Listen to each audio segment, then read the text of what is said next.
It's time to play the last weekend before the All-Star break. And where are the Phils? Well, that's a pretty good hit right there. Yep, we're in South Florida where the Phils and the Marlins will get together for Game 1 of a 3-game series. Now, the Phillies have outscored the Marlins by a hefty amount in the 6 games, but it's a .500 record. 3 wins for the Phils, 3 wins for the Marlins. Phillies have pitched better. Their bullpen has been way better than the Marlins. But again, somehow Miami has been able to win 3 of the 6 games. Hi, everybody. I'm Tom McCarthy along with John Kruk. We'll hear from Greg Murphy in just a little bit. All right, so Gabe Kapler said, just don't take this series lightly. Finish up strong. And the Phillies finished last night's game strong. It was only a 1-run victory, and part of it was because Jorge Alfaro really stepped up offensively. Yeah, and the Phillies are going to need this. They need production from everyone, but Jorge Alfaro, to me, is a guy that can add that support offensively down in the bottom of the order. Now, he's moved up in the order today, but this is what he did last night against Baltimore Orioles, a double right there that drives in a couple runs, and then a hanging slider from Gosman. He hits the dead center. Look, we know about the power. We know that he has unbelievable power to all fields. He needs to start using that power to all field, but this is his calling card right here so far in the first half of the season, the howitzer. You just don't run on him. I don't care if our pitchers are slow to home, throwing breaking balls. He's throwing everyone out. Accurate, strong, accurate arm, and he's just getting it done defensively. The offense catch up with defense. We got a special player. All right, how about that bottom note, though, John? Phillies have won his last 9 starts. We've seen that Andrew Knapp has gotten some more playing time, but Alfaro has also done the job. You see where he ranks among the rookies. You kind of forget that he's a rookie. Kingree's a rookie. There's a lot of rookies that the Phillies have on this year's team. All right, so as John mentioned, he is back in the lineup tonight as they get set to take on Wei-Yin Chen for the Miami Marlins. It's a right-handed heavy lineup for the Phillies against Jake Arrieta. Speaking of Jake Arrieta, how has his first half gone? Well, we can see it with our own eyes, but we figured we'd sit down with Rick Kranitz, the pitching coach of the Phils, and see what he thinks about Jake Arrieta. Phillies baseball is brought to you by Xfinity, America's best internet provider, according to speedtest.net. By Toyota. The Toyota Camry, Highlander, and RAV4 have something for everybody. Toyota, let's go places. By Citizens Bank, official bank of the Phils. Visit citizensbank.com. By Coca-Cola, taste the feeling. And by Independence Blue Cross, live fearless. Learn more at IVX.com.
And, well, the final start of the first half for Jake Arrieta. Can you assess what he has meant for this team and for this clubhouse this year? Well, I don't think you really can put it into words what he's done for these young pitchers for sure. You know, I think we've seen growth, and I give him a lot of that credit, just for the plain fact of watching Nick go through the game yesterday and seeing a couple of balls that were booted, and then yet knowing that we really needed him. And he's commented to me when maybe Jake is struggling throughout an inning, you just don't see anything different there. And he always seems to be in control. That's the number one thing. Jake did go through some struggles early in his career, so he gets it. And it's so great to have a guy that's kind of been there. And then here he is, the World Series champion, wins the World Series game, and is a Cy Young Award winner. So they can look to him for advice at any time they need it, and he's always given great advice. Well, that is exactly why this team brought him in, Rick. And it's been a good first half, and it's been fun to watch, and we appreciate your time as always. Phillies and Marlins just a couple of minutes away. We'll have lineups and first pitch when we come back.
About 90 degrees or so.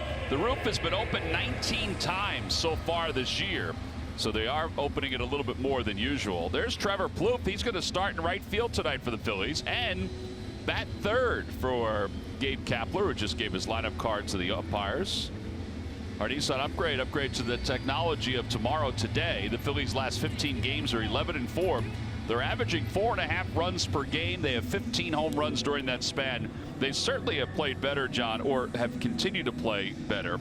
There was that little bit of a lull when they hit that that road trip out to Los Angeles and San Francisco, but they have basically flipped the switch since that road trip came to a close. Yeah, and winning in all different ways, Tom. They're winning with, clutch hitting now that they weren't getting early, a little better with runners in scoring position.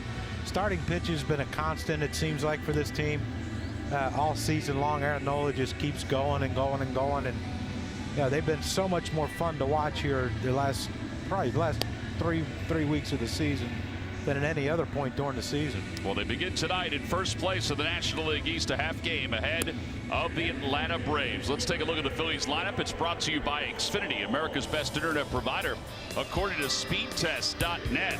Well, it is a right-handed heavy lineup, of course, with all the switch hitters too. Cesar leads it off, and then Rhys Hoskins. And then the big change is that Trevor Plouffe will play right field and hit third. We mentioned that Jorge Alfaro had moved up in the lineup. Maikel Franco is hitting 7 tonight. He is 7 for 16 against Chen. And Chen 2-6 with an ERA of 6.14. For some reason, though, John, his numbers here at home are unbelievably good. He has a 1.89 ERA in 33 1/3 innings here at home. Well, it's, I think this would be a tough place to hit. It's a bigger ballpark. You see his scouting report, fastball not overpowering. He's going to try to finesse you, try to trick you.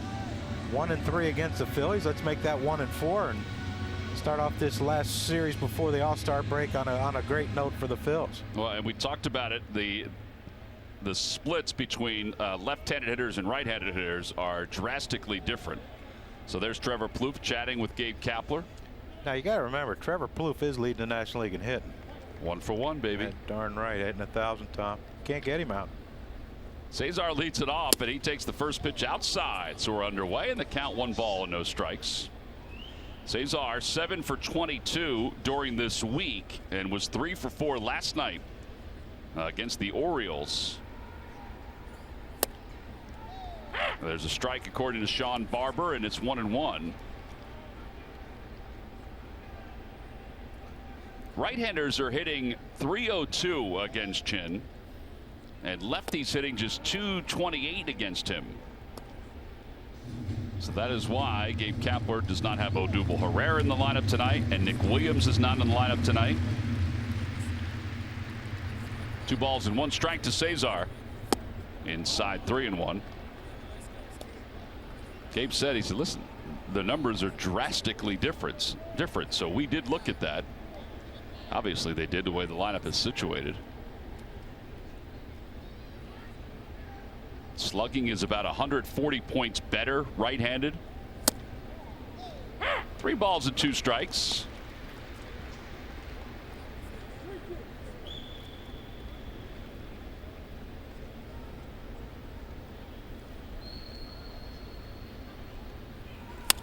Now toward left center field. That is well struck. Maben is going back, and he will track it down.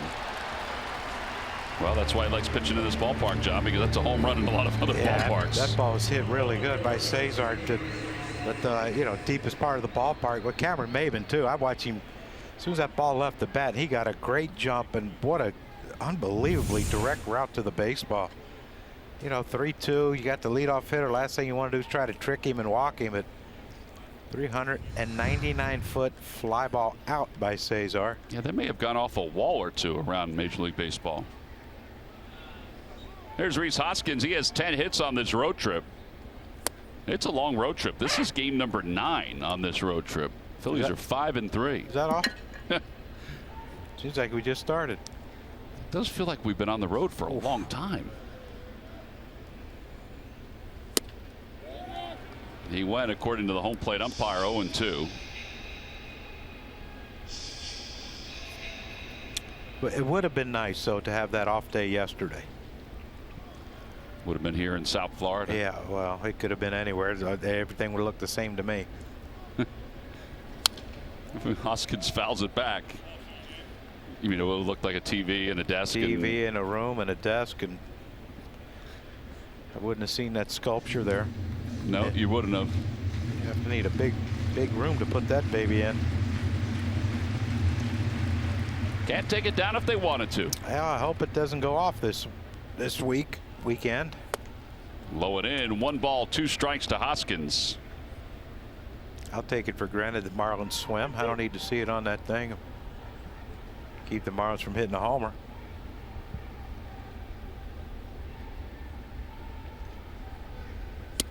Outside, 2-2.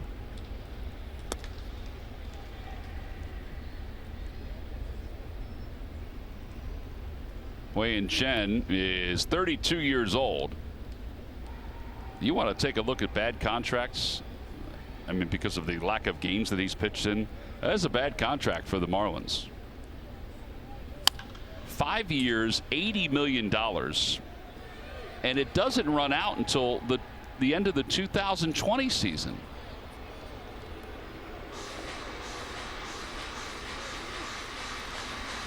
For Don Mattingly, he looks at him and thinks, man, just 41 starts so far for Chen. And the 2-2 pitch. A high fly ball to left field. It's not deep. Garrett Cooper is there. And there are 2 outs here in the first inning.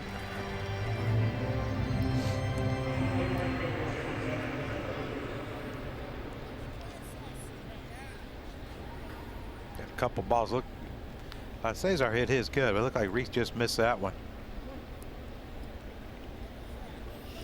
Jake Arrieta waiting to go out there in the bottom of the first, hoping his team maybe gives him a run. Trevor Plouffe is the hitter. Did not play last night against the Orioles. A 5-4 win by the Phillies.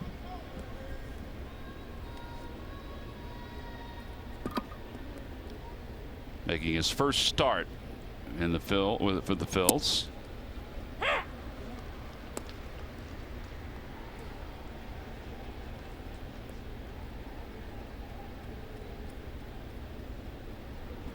Phillies picked him up as a free agent, and he has spent the majority of the season down in AAA.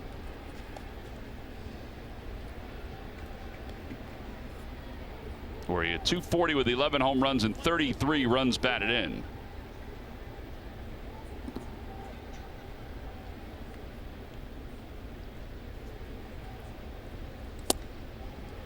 And a strike 3 called. So he's down looking. And that wraps up this first inning. Nothing across for the Phils. They go down in order. We'll move on to the bottom of the first. It's the Phillies nothing and the Marlins coming up.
The first, the Marlins coming up for the first time. Let's take a look at the Marlins lineup. It's brought to you by Xfinity, the fastest internet according to speedtest.net. Castro leads it off at second base, then Brian Anderson, who has been sizzling hot, and then JT Realmuto, 317 hitter overall this year. His last 17 games, as we get closer to the trade deadline, he's hitting 360. Although I don't know if they're going to trade him or not. We'll have to wait and see. They'll face Jake Arrieta. Arrieta making his 18th start and an earned run average of 3.47. Yeah, good start his last start in Pittsburgh. Comeback win by the Phils. Jake pitched really well, and you see the scouting report on him. 93 slider, curve change, 3-1 against the Fish. Remember his last start here though wasn't a great one. And here's Trevor Plouffe out there in right field. Took some fly balls out there today during before batting practice just to kind of get acclimated. Starlin Castro 3 for 13 in the last series. Swings at the first pitch and hits it out to shortstop. And one away here in the first. No patience there, John. It's conserving the pitch count right there.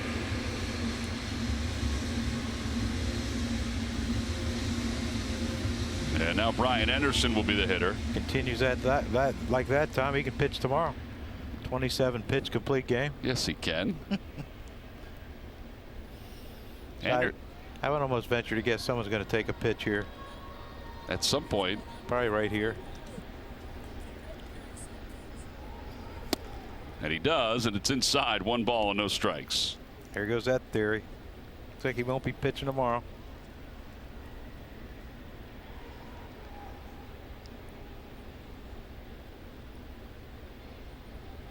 Saw that note that we had up about Anderson under his line, which is a 288 with 7 homers and 46 RBIs, that he has the most hits for a rookie in the National League at 105. He is 6th overall in the National League, counting all other players. The 105 hits are the most for a rookie at this point since 1990. And who was that? See, those are the hit leaders. Castro's on that list.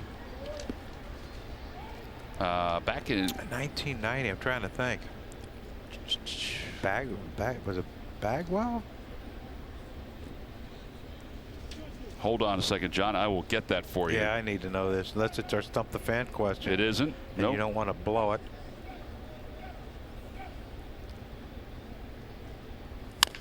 A high bouncer over to third base. Michael Franco is up with it. And 5-3 on the putout. 2 outs. Corey Seager overall did it.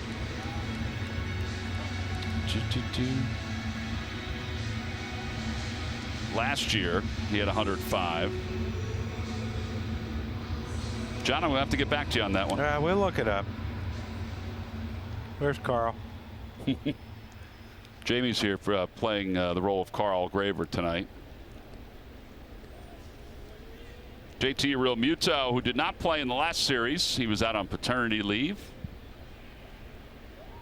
He stands in, and he takes outside and low.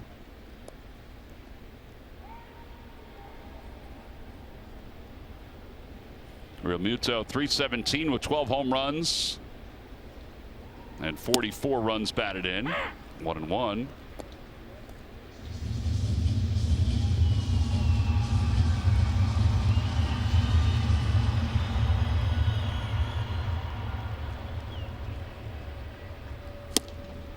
One and two. His fastball's alive tonight.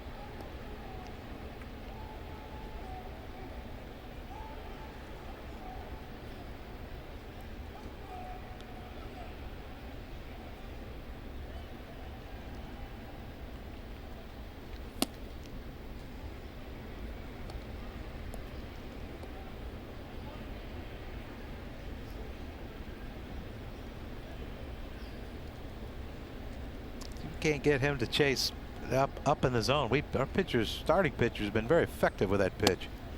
Oh, there you go. And he didn't go after it. Maybe not. 3 balls and 2 strikes to Realmuto.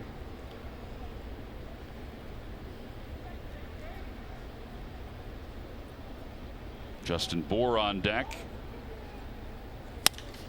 Out toward right field, and Plouffe will get his first opportunity, and he's able to grab it. Good out there, Tom. Very comfortable. Nothing across for the Marlins. We played one. We're on to the second. Carlos Santana will be the leadoff hitter.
ticket offer Friday, July 20th, when the Phillies take on the San Diego Padres. That's a 7:05 first pitch. It's 2 tickets for $27 in select seating areas.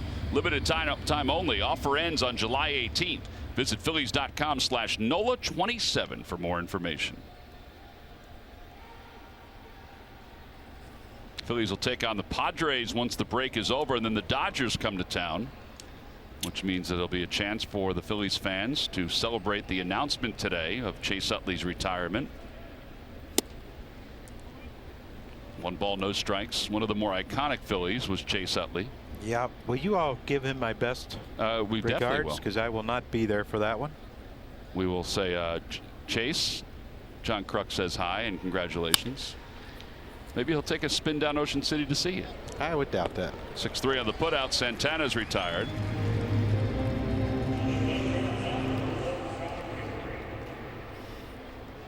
Well, news today, as we mentioned, Chase Utley announced his retirement effective at the end of this game. That's his bobblehead. They have that in the museum here. End of the season. I'm sorry, end of the season. 6-time All-Star, 4-time Silver Slugger Award. He'll finish just shy of 2,000 hits for his overall career. And most likely he'll be over 259 home runs. Kingery fouls it off to the right. And it's 0-1. Well, a remarkable career. And, yeah, you know, I know there's a lot of when he was coming up in the minor leagues, because I was involved with the Phillies organization. And, you know, there was a lot of people who didn't think he could play second base. They tried him at third base. That didn't work in the minor leagues. And there's a base hit for Kingery into left field. The first hit of the night for the Phils. So 1-out single here in the second. And safe to say that we may never see another player in Philadelphia Phillies baseball like Chase. Yeah, I don't think anybody can duplicate what he did on and off the field. You mentioned 6-time All-Star. And a 4-time Silver Slugger Award winner, which means he had the best offensive numbers of any second baseman. 2008 World Champions. Also had that amazing 2009 where he became a home run hitter in the greatest of extremes. Here's Alfaro with a runner at first base. And it's at the knees, 0-1.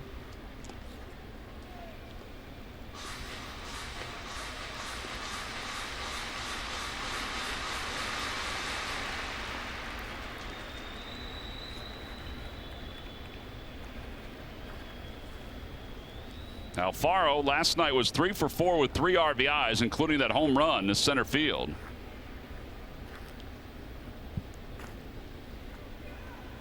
And there's a line drive base hit into left field. Kingery around second. He'll hold up there as Garrett Cooper gets it in quickly. All right, you get him into the stretch, and now there's 2 hits for the Phils. Alfaro's home run last night, John, part of our giant home run replay. Yeah, Gosman just left a slider middle in it. You know, we keep talking about it, we keep reiterating it. You know, the easier he swings, the more the ball jumps off his bat. Does Jorge Alfaro, and you know, and we'll keep saying it. You don't have to hit it any farther. Once it goes over the fence, that's good enough. And that line drive right there was a nice, easy swing. Stayed on it, stayed on balance. Franco skies it out to center field on the first pitch. 2 outs.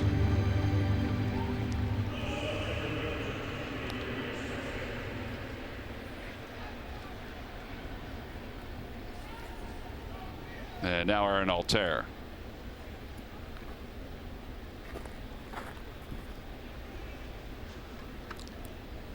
Tell you, that microphone down there, you hear that spikes on the by the on deck circle, and that, like, I guess it won't be called a warning track, whatever it's called, but you can hear him hit the donut off the bat. I mean, we're picking up a lot. Yeah, it's crisp. Watch your language, boys. You can usually hear conversations around home plate, particularly if you have a loud umpire. Yeah, if Dutch Renner was umpiring, we'd have to pay him to be an announcer. Hear everything. And a line drive into left field, a base hit. Kingery will score. Alfaro to third. And Altair goes to second base. It's an RBI double, and the Phillies take a 1-0 lead. Well, that is the 8th double of the year for Altair, 33rd RBI. That was a nice swing. In fact, the 3 swings for hits in this inning have been very nice. Yeah, real good swings, and they're just fastballs that are elevated, and it's documented that Aaron struggled all season, but maybe this is the kind of guy that he needed to see to maybe hopefully get right. I don't know why Garrett Cooper threw that ball into third, but yeah, everybody was pointing to second base. Yeah, but, he's a infielder, outfielder. I guess more of an infielder after we saw that. Arrieta takes inside. It's 1-0. Yeah, Cooper is going to switch off with Derek Dietrich. In fact, Don Mattingly wants to get each of them an opportunity to play 2 or 3 games in a row. Dietrich hits us pretty good, doesn't he? Yeah. A little surprising he wasn't in the lineup tonight against the right-hander. 1 ball and 1 strike to Arrieta.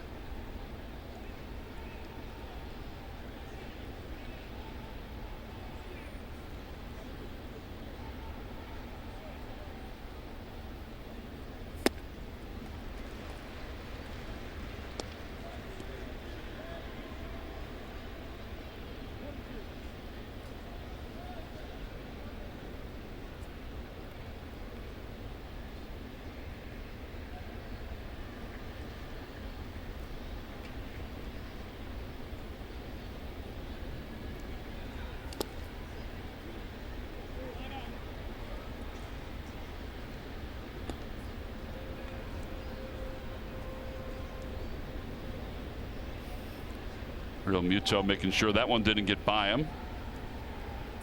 Odubel making sure the folks in the front row are entertained.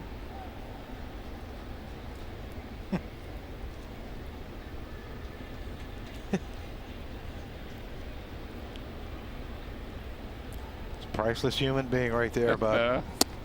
And a strike 3 called. Arrieta's down looking. Second strikeout for Chen, but the Phils do score a run on the RBI double by Aaron Altair. We'll move to the bottom of the second. Phillies 1 and the Marlins nothing.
On top 1-0 as we go to the bottom of the second inning.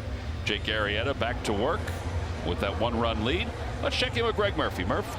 All right, thank you very much, Tom. Well, one opportunity for Trevor Plouffe out there in right field, and one opportunity made for Trevor Plouffe, you know, getting a chance to play out there. You mentioned that Gabe Kapler wanted to go with that heavy right-handed lineup, so it gives Trevor a chance to get in the starting lineup. And, you know, in career, 724 career games in the big leagues. He's only started in the outfield 27 times. I talked to him about his comfortability out there in right field today, and he said, look, you know, I'm very comfortable out there. He said, I've done a lot of work out there, including, as you mentioned, Tom, before today's game, and he said, I can play out there. He said, all I have to remember is just to be a ball player. See the ball, catch the ball. He said, I know where to throw. I know what base to throw to. I know what cutoff guy to hit. And as long as I keep my head in the game and continue just to be a ball player and go out there, see the ball and catch it, I'm going to be just fine out there in right field. So he's looking forward to the opportunity tonight. Yeah, I think that's the thing. It's an opportunity just to play in the big leagues, and as he's talked about, it's been a year since he's played in the big leagues, so it's nice to get out there. He seems to be the guy. If you ask him if he could catch, he'll do that too, just to get a chance to play. But I love what he said. Just be a ball player. You know, I think I'm not saying the Phillies. I'm saying around baseball, there's too many robots. That this is here. This is where I play. This is how I play. Don't make me do anything different. Well, just be a ball player. Be athletic and be a ball player. I would agree with that.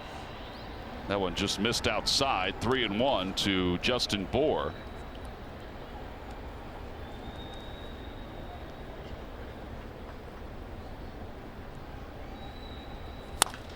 And a liner out to right center field. That'll be in for a base hit. Justin Bour is aboard with a leadoff single here in the second. And now Martin Prado is coming up.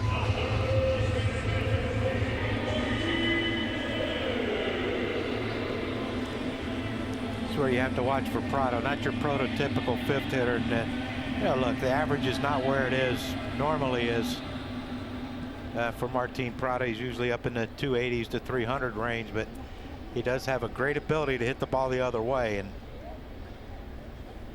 this is where Trevor Plouffe could be challenged right here on a base hit to right with the not very fleet-footed Justin Bour at first base.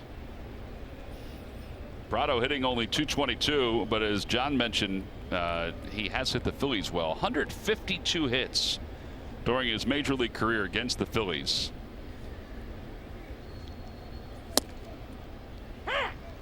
That is fifth among active players. The leader is Jose Reyes and David Wright, leaders, I should say. They each have 211.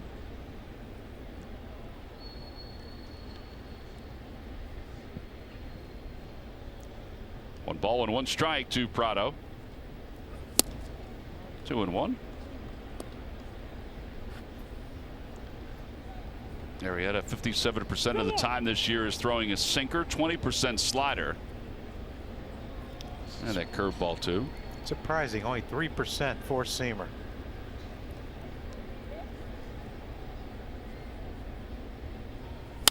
Out to shortstop. That should be two. There's one and two.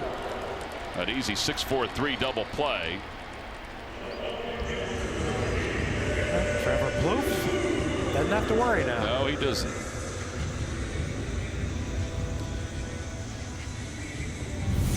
It's a great pitch by Arrieta. I mean, it's normally you would see Prado try to shoot that thing the other way, but just took enough off of it to get him out in front and pulled it, hit it good, just hit it at the wrong spot. And Garrett Cooper takes low. It's one ball and no strikes.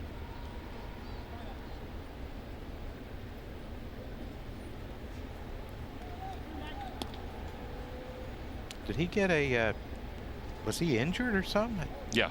No homers, 5 RBIs in the minor leagues. He had a right wrist injury.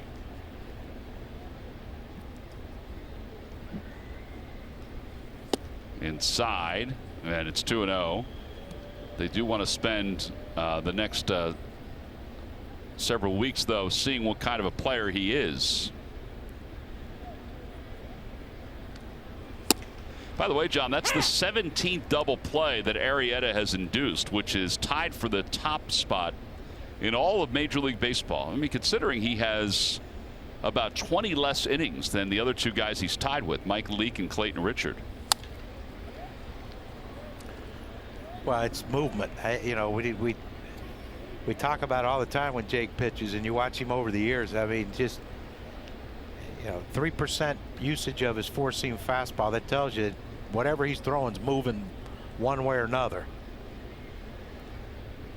2 balls and 2 strikes. And that's what's made him successful the last handful of years in his career, is that fact that he's pitching with great movement. It's hard to square him up. There's Cranny.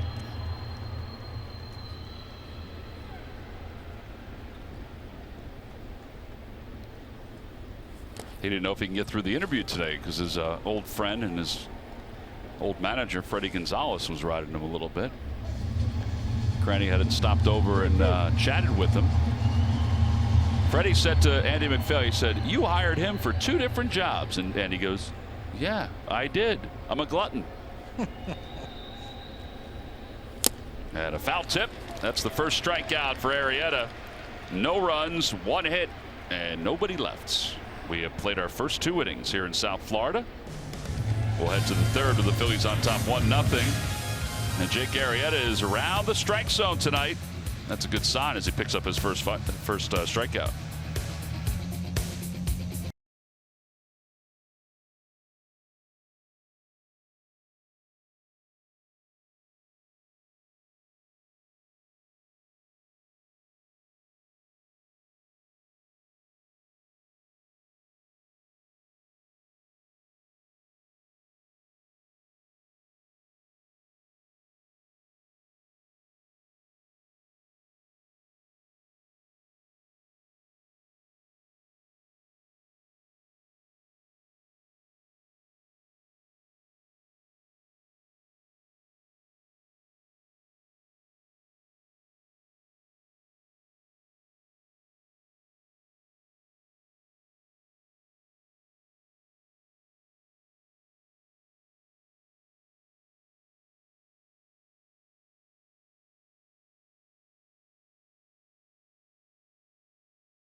On the Phillies.com, go to the fan section for all the information, and please submit your answer on the subject line.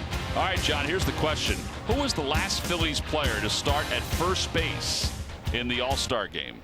Last Phillies player to start at first base in the All-Star game. Answer will be revealed a little later on. As Cesar takes low. Last player to start at first base. I think that's easy, isn't it? Well, yeah, I would think so. 1 ball, no strikes to Cesar. All right, I just wrote down the answer. Apparently it's getting more difficult. Cesar flied out to deep center field his first time up, and there's a base hit into left field. Beautiful thing. Go 2, baby. Yeah, he's on his way. He took a wide turn around first. And hesitated. And he is out at second base. No argument from Cesar. They are looking at it. The Phillies are underneath. I thought he was going to fall going around first base, John. He was so wide. Yeah, and he hesitated too, which. Watch him going around first. I mean, he's running hard. He's running hard, but right there, you see this just a slight hesitation and the wide turn.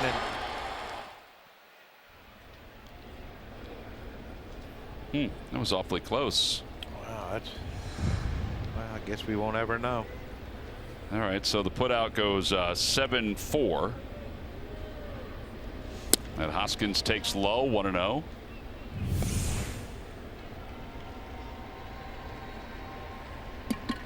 Oh, yeah, he went right into the glove.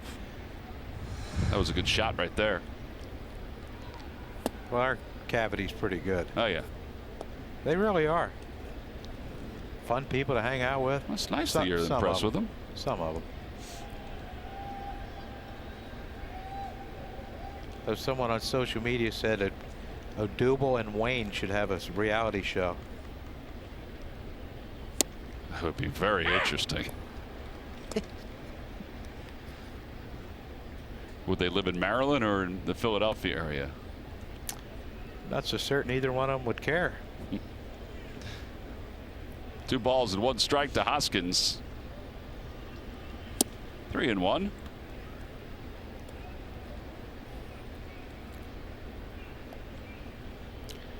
And people, by the way, cousin Wayne did not make the trip down to South Florida. No, so. he didn't. What if he's going to be at the All-Star game? There's ball 4 to Hoskins. And the Phillies have a base runner with 1 out, and Plouffe is coming up.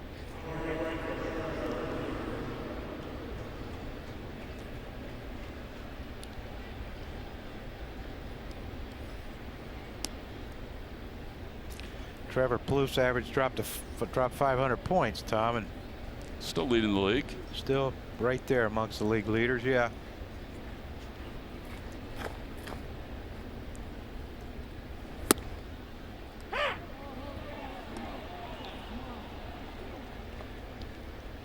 Well, if you have trouble with confidence and you're a home plate umpire, this may not be the stadium to miss a call. Yeah, it's going to echo.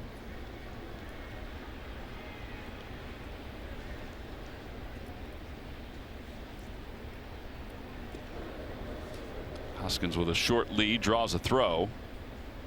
Didn't Reese steal a couple bases early in the season? Yeah, he has 4 overall. Darn, I tell you, once you get that reputation, Tom.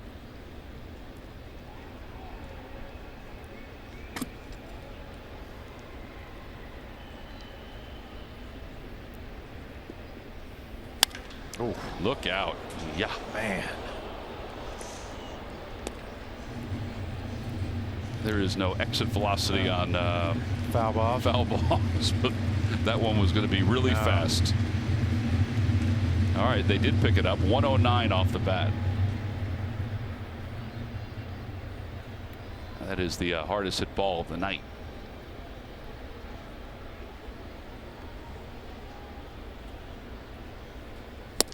Outside, 1-2 to Plouffe. He went down looking his first time up. Parts of 9 years in the major leagues for Trevor Plouffe. Most of those years have been with the Minnesota Twins. He's also been with Tampa. He was with Tampa last year and Texas this year.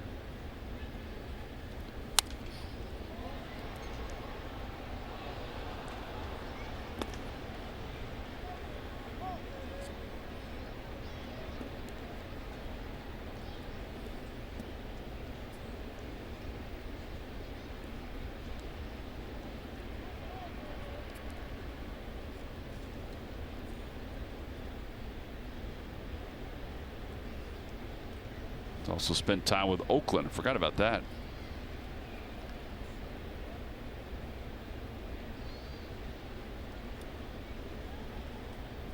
Swing and a miss. And there are 2 outs. That is the 3rd strikeout for Chen. Come to Citizens Bank Park to see the Phils take on the San Diego Padres beginning next weekend. It's a 3-game series. It starts on Friday, July 20th at 7:05. And then a night game on Saturday. It's also photo night that night. And then Sunday the 22nd, Pico Phillies Sox given out to all fans. That's a 1:35 first pitch. Get your tickets by going to Phillies.com. Carlos is 0 for 1.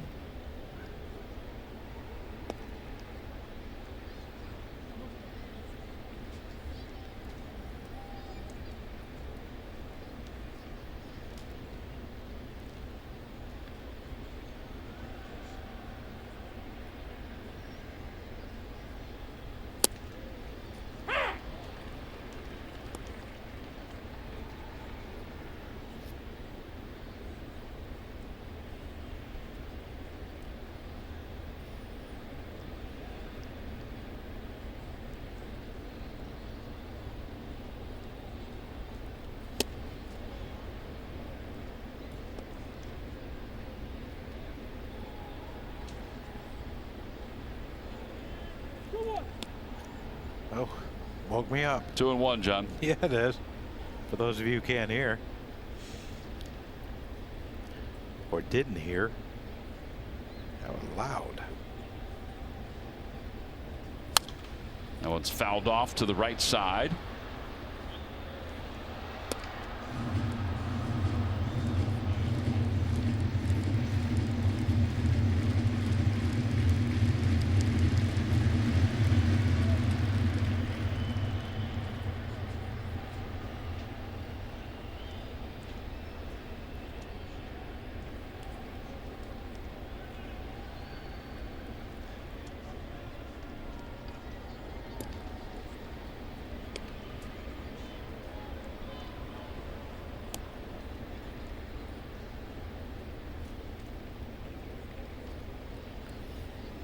What that conversation was about.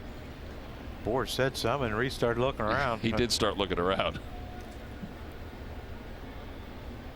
I think he said, you know, every seat in this house is blue. And Reese said, no, it's not. And he looked around and said, okay, yeah, it is. Every single one.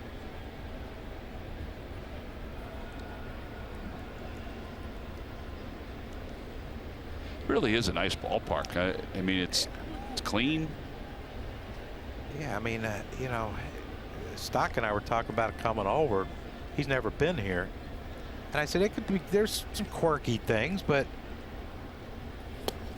I said, you know, the alternative was, you know, what was that we played at? Dolphin Stadium, Joe Robbie, whatever. Shark. Pro player. I mean, it had 18,000 different names. But, you know, that was, you know, a football field that they played baseball in, which. Right. You know, this is it's beautiful. The playing surface is beautiful. The, you know, the fact that there's a roof, huge.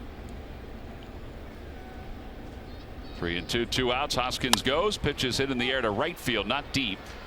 It's in foul territory. Bohr is over and makes the catch, and he made it look easy.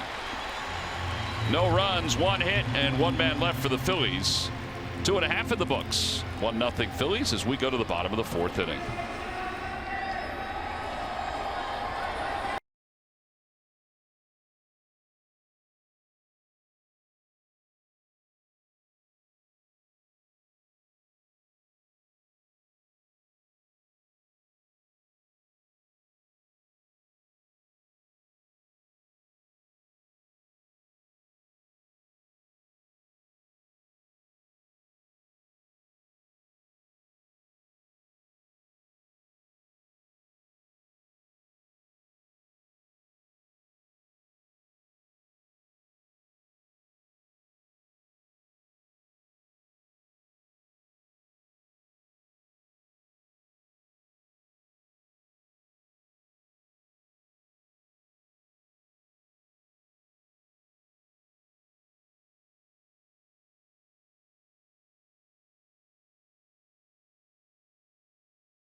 Your local Chevrolet dealers. Well, Johnny, the fish tanks are still here and intact, even with the change of ownership. As we go to the bottom of the 3rd, JT Riddle will lead it off. Riddle hitting .271 with 5 home runs and 20 runs batted in. Switched his numbers from last year, huh? Yeah. 39. I remember him being 39 last year. More conventional infielder number, 10. With the hopes that he'll stay healthy and they can keep him out there. Yeah, that's always the hope.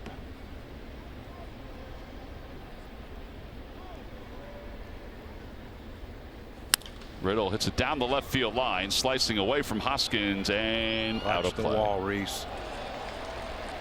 Nice grab.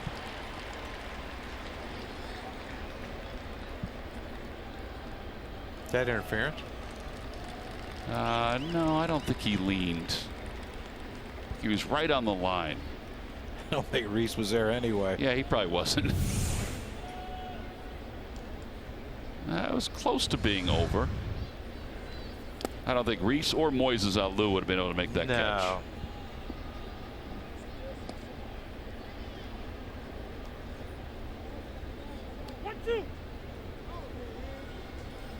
JT Riddle had a slap tear in his shoulder last August, so that's why we didn't see him earlier this year. Had a foul tip, and he is rung up. It's the second strikeout for Arrieta, and one away here in the third. Well, as we mentioned on Monday the 23rd, Chase Utley and the Dodgers are coming to town for a 3-game series. 2 night games, both at 7:05, and then the day game on Wednesday the 25th at 12:35. It's Nemours Kids Run the Bases after the game. Visit Phillies.com to order your tickets. Yeah, he won't be in a Phillies uniform, but it'll be the last time you get a chance to see Chase Utley in a Dodgers uniform. There's a line drive base hit into left field for Cameron Maybin as he swings at the first pitch from Arrieta. Speaking of Chase Utley, here's a quote from him. It's part of our Geico quote of the day. They brought that confidence out of me, regardless if I was 0 for 4 or 4 for 4. They were always cheering for me, always supporting me in my opinion. That helped me become a better player, as he talked about the Phillies fans. That is a great statement and a very, very true statement for almost everyone who's played there. Yeah, I think he embraced the Philly fans from the get-go. Yeah. Yeah, but he was a Philadelphia Philly type player. He was a the city of Philadelphia type player. Got him. Cameron Maybin is picked off.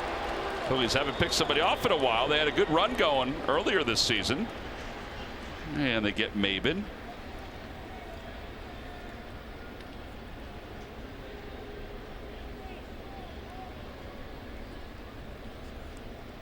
Marlins are taking a look at it, but it did look like they got him. He was in between steps. He didn't fight it at all. No, you could, most of the time you can feel it that they tag you, and you understand if you're on the base when that glove hit you.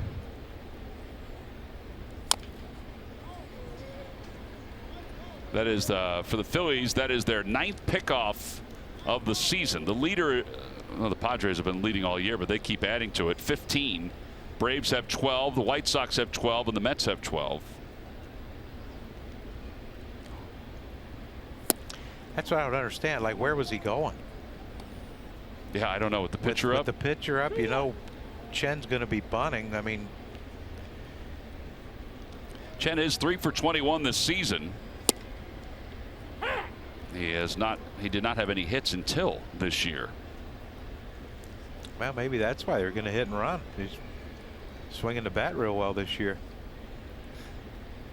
2-2 is fouled off to the right. He has 3 hits in his life. Let's hit and run. 3 for 21 this year. 3 for 79 overall. Wow.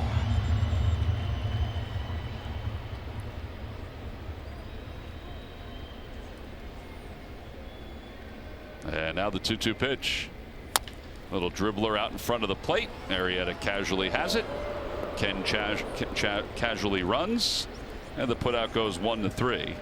No runs, 1 hit, and nobody left. We'll go to the 4th with the Phils up 1-0.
Appreciation for all military by sharing a photo or video with hashtag Hats Off for Heroes.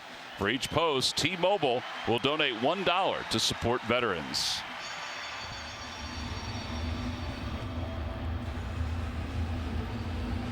Top of the fourth inning, it is a 1-0 lead for the Phils. It'll be Scott Kingery to lead things off.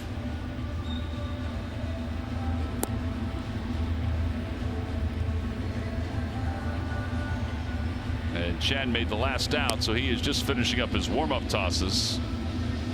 Kingery is now 11 for 34 on this road trip and was 3 for 4 in last night's game. He now has 72 hits, which is the most hits by a Phillies rookie prior to the All-Star break since Jimmy Rollins had 98 in 2001. It'll be hard for him to get his average up to 300 by the end of the year, but he has been swinging the bat better recently, which is nice to see. Well, we talked about the stretch to the break for the Phils earlier. You know, with the games against the Nationals, they took 2 of 3. The games against the Yankees, another series against the Nationals where they took 3 of 4. John, I think those 2 series, the Nationals ones, have been so big for the Phillies on this run to the All-Star break. Yeah, absolutely. And you know, that's the team. And you know, it's funny. You know, Andy McPhail and I were speaking about this today about, you know, the team in the National League. I said, look, the Braves are really good. I still have a feeling that the Nationals have a run in them at some point in the second half, because they just played awful the first half. But you're right, though, that, you know, those 7 games that they played against the Nationals, you know, huge getting a good momentum going, a good confidence builders against you, you know, for you. I mean, let's face it, they probably should have swept the Nationals down in Washington. They lost that game 2, where they lost the Sunday night game, and they should have won it. 1 ball and 1 strike to Kingery.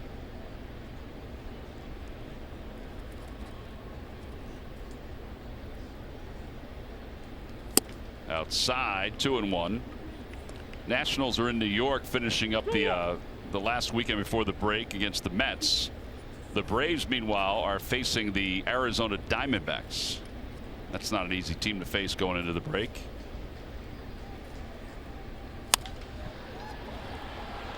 It should find the seats and will.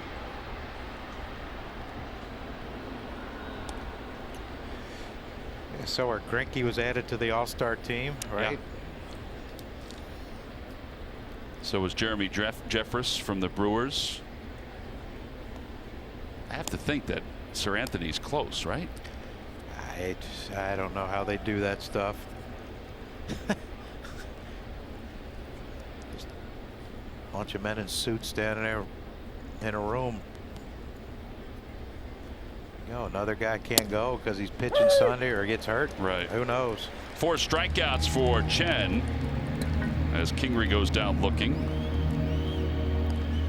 Monday morning wake up with NBC 10 News today with Brittany, Bill, Tracy, Phi, and Jessica. News, weather, and traffic to get you and your family up and out the door. Weekdays 4 until 7 a.m. Count on it. Jeffress was added by to the National League roster. He's the 5th Brewer to be added to the All-Star game. He has excellent numbers, a 0.99 ERA, so you can't argue with that. Jorge Alfaro looked like he has a fan club here tonight.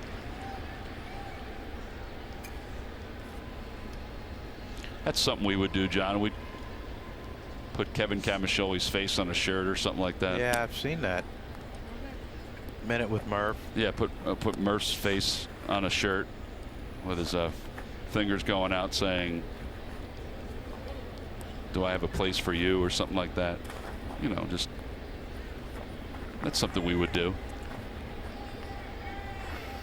Location, location, location. You ain't kid. 1 ball and 2 strikes to Alfaro. Is that Jorge's family or? I'm assuming there are family members there. If not, looks like they want to be part of his family. Well, he keeps hitting and throwing like he's throwing. They're going to be well taken care of. Down looking, 5 strikeouts for Chen.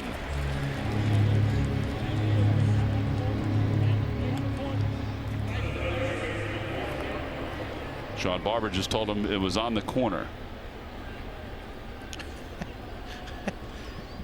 Guess it's better than telling him it was right down the middle, because it wasn't. Take a look at pitch cast. Yeah, away, away, away. Yep. Yeah, it was there.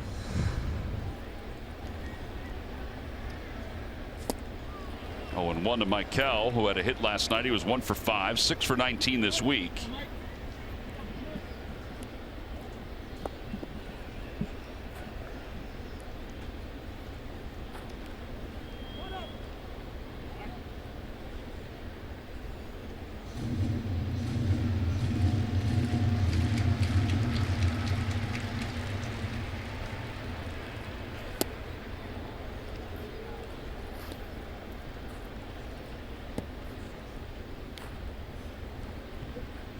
You hate to.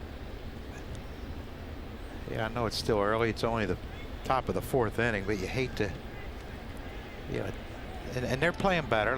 I don't want to show any sort of disrespect to the Marlins, but man, you've had chances, and you got to bury a team, especially a guy like Chen who has struggled, especially against right-handed pitching.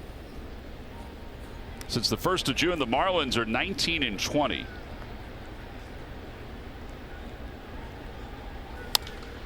Ball's popped up now to shallow left center field.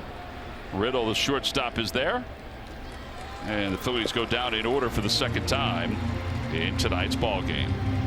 We have played 3.5. We'll move on to the bottom of the 4th inning in a 1-0 game.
Every new Ford car, truck, and SUV crossover at buyfordnow.com today. And by WB Mason. Who but WB Mason for fast, free delivery? Nobody does it better. Oh, John Kruk and Greg Murphy. I'm Tom McCarthy. The Phillies finishing up this road trip with 3 here in South Florida. They lead it 1-0. Jake Arrieta so far has allowed 2 hits, but he's got a double play and he's picked off the other base runner. As Starlin Castro leads things off and takes outside. Does every team have a motto now? I don't think they have. Well, they probably have a marketing motto. Like, we're be bold, right? The Phillies are be bold. That's Gabe's motto, yeah. A 1-hopper out to Kingery. And the Marlins, I see everywhere, it's a hashtag just getting started. Yeah. It's all over their some of their media notes too.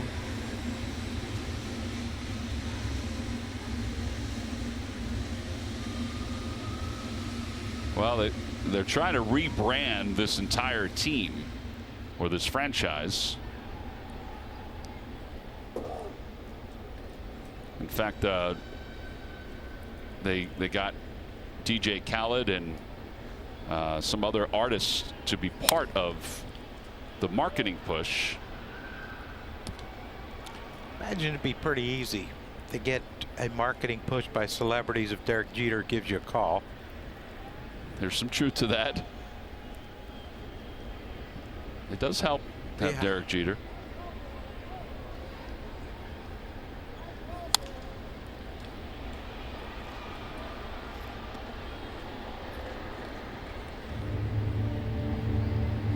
Oh, and 2 to Anderson. There he is, future Hall of Famer. See, he's letting himself go after retirement. That's who you should do a Cruckcast with. No? Well, I'm not sure he would. Has 15 minutes. Did you know him well? No. No, you didn't.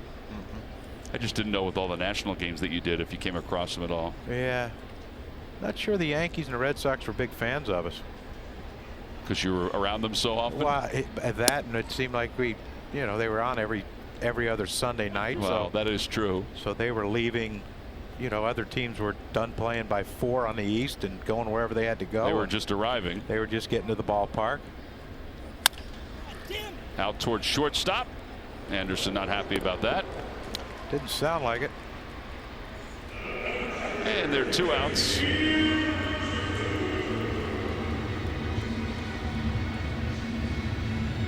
And here's JT Realmuto. Would you trade him if you're the Marlins? You know, he's not making a lot, right? $2.5 million.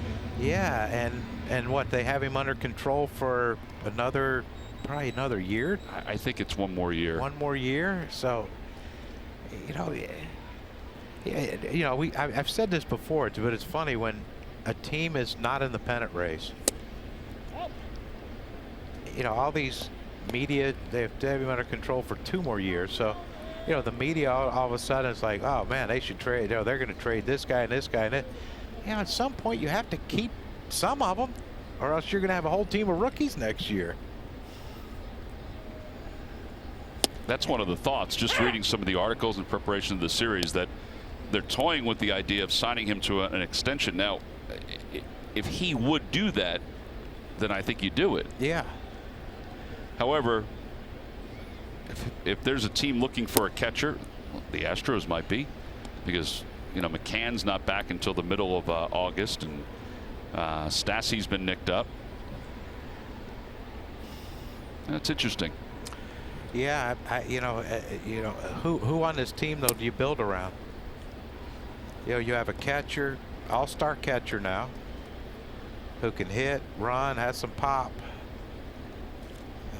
Probably could play other positions if you wanted him to give him a break.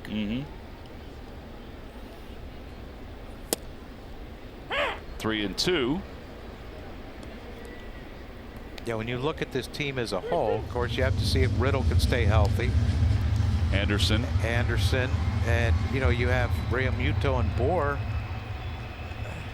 You know, power. I think they like Brinson, who they acquired in the Yelich trade. He's out for a little bit with a bone bruise. There's Bohr right there. You know, that power. You know, every team's looking for that. So I don't see where he would. It's just funny, like, you know, trade everyone. Like, oh my gosh. They'd have like 690 minor league players if they traded all their players. There's another ball that was moving every which way and got it on the hands of Realmuto. And Kingery takes care of all 3 hitters in this 4th inning. Another 1-2-3 inning for Arrieta. We'll move on to the 5th. That fills up 1.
The Phillies, as John mentioned, have had some opportunities. They capitalized on one of them earlier. This is Aaron Altair with an RBI double to left field. Yeah, we needed that from Aaron. We need more of that, a lot more of that from Aaron. But, you know, after that being our third consecutive hit and the only run of the game, we'll take it. Arrieta pitching great. And that was our Toyota turning point of the game. Well, hopefully there are more opportunities for the Phillies to add to their one-run lead. As we go to the top of the fifth inning, it'll be Altair, Arrieta, and Cesar Hernandez.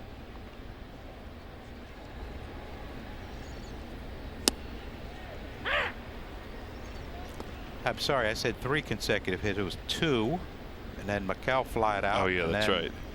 Then Aaron got the big hit, driving our only run. Phillies on this road trip are averaging just under 5 runs per game. They've hit .238 with runners in scoring position. We were joking with John Maley last night about the 14 hits. He said, yeah, but can we get some more with runners in scoring position? Well, never satisfied, Tom. But yeah, I mean, that's something that, you know, hopefully in August, September, they become a lot more clutch. Oh, that is 6 strikeouts for Chen. That matches his season high, which he did on the 26th of May against Washington.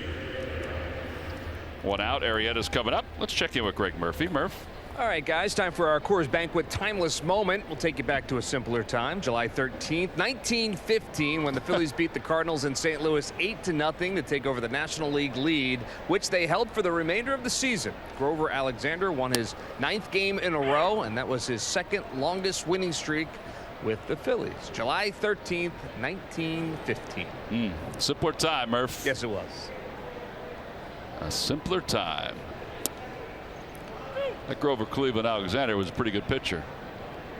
Red Sox beat the Phillies in 4 games in the World Series. 4 games to 1, I should say. Phillies would not make the World Series again until 1950. As Arrieta goes down looking, that's 7 strikeouts, a season high for Chen. We're not testing out their defense, are we? No, doesn't seem that way. 7 of the 14 outs have been strikeouts. 1915. Simpler time, John. They're very simple, I was told. Trying to think of. Well, I know my grandparents were living then. I'm trying to figure out when my parents were born. Normally it would be Chris Wheeler, but I'm going to lay off Wheels today. He's, you know, we're still you and I and Murph are still jonesing for that his condo for spring training. Can't wait to the barbecue. Yeah. Oh yeah. Yeah. It'd be like a rock party. Would you get inebriated and break all his furniture? By the way, Babe Ruth only had 1 at bat during that World Series. That Someone ball rolled was down the smoked. steps. Hope that wasn't no double. Roll down the steps. Tell him, Michael. Look at Cesar. Cesar's not really trying to break a smile there.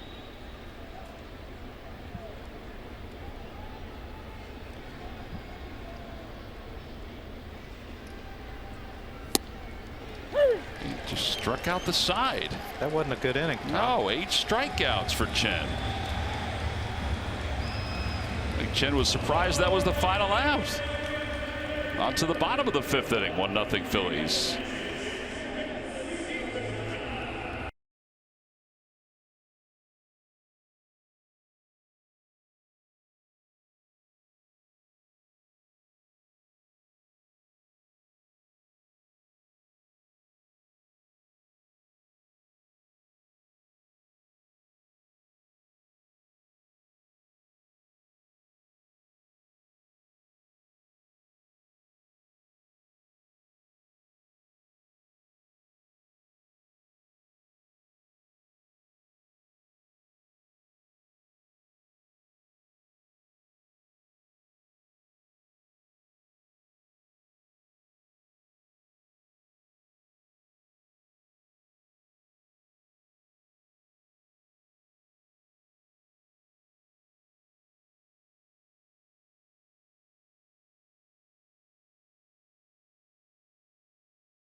minor league report. Citizens Bank, the official bank of the Phils.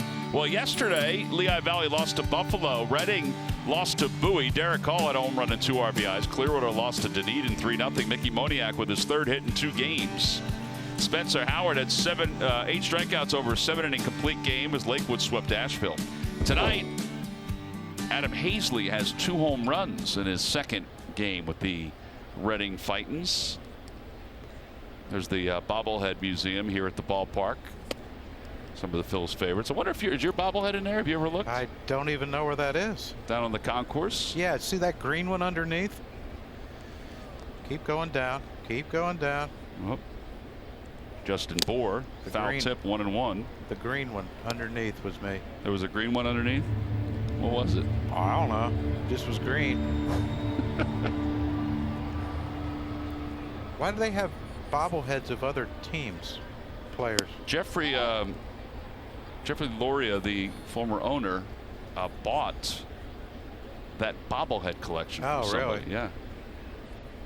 He might have broke mine.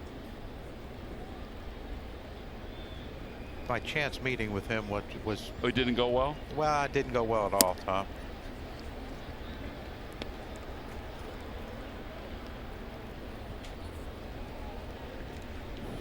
Jamie, our statistician, just informed us that they had to get all new bobbleheads this year because Loria took the collection with him. It wasn't in the sale of the team. Oh, yeah. So you're probably not in there. There's ball 4 as Bohr walks. I didn't know that. I thought that it was the same collection. Well, that may have been expensive.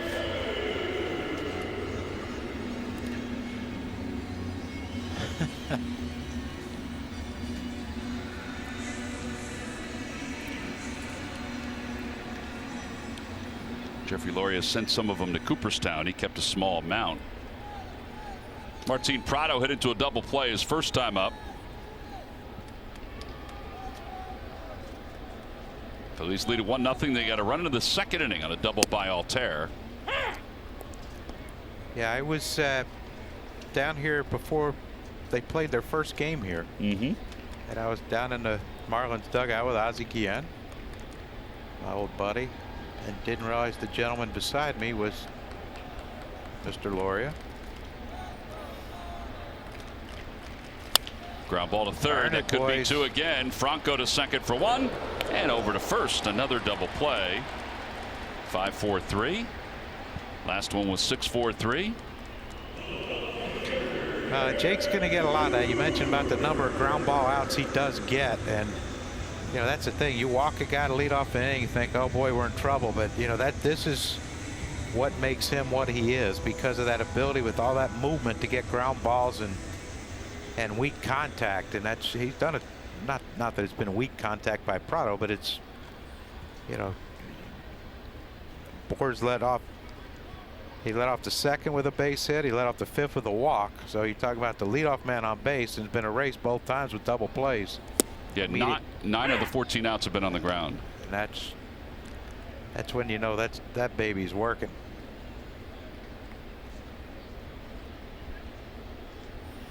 A 1 pitch. Out to shortstop. Kingery has it, straightens up and throws, and that's 10 outs recorded on the ground. He's faced the minimum despite the fact there have been 3 base runners. To the 6th we go. It's 1-0 Phillies.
This Philly of the week is heading to his first career Midsummer Classic. Aaron became the Phillies' first-round pick in 2014 and climbed his way to the major leagues in very short time. Nola is among the NL leaders this season in wins, ERA, strikeouts, and innings pitched.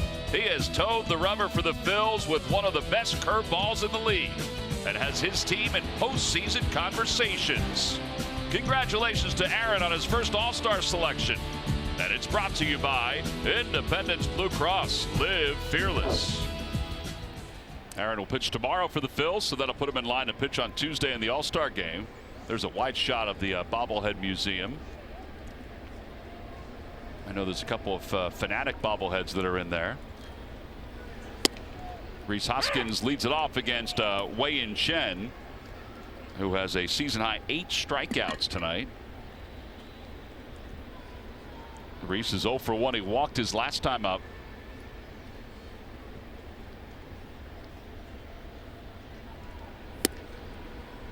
It's a nice tidy pitcher's duel right now. There's Aaron. And he will pitch tomorrow? Tomorrow. Eflin on Sunday.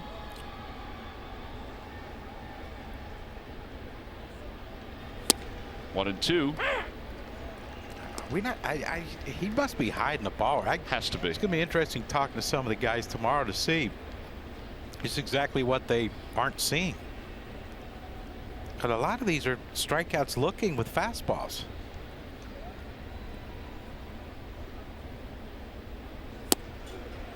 Well, that one just missed.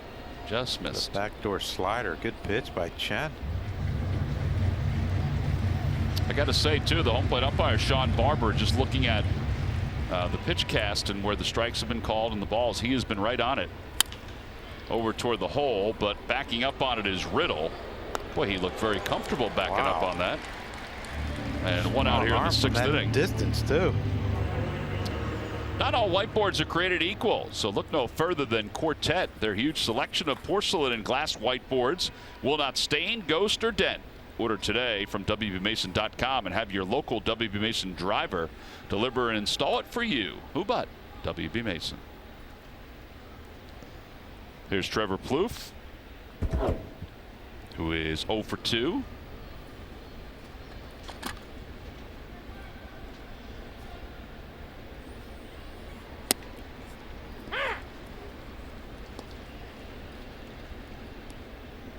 .25 called strikes so far tonight for Wei-Yin Chen.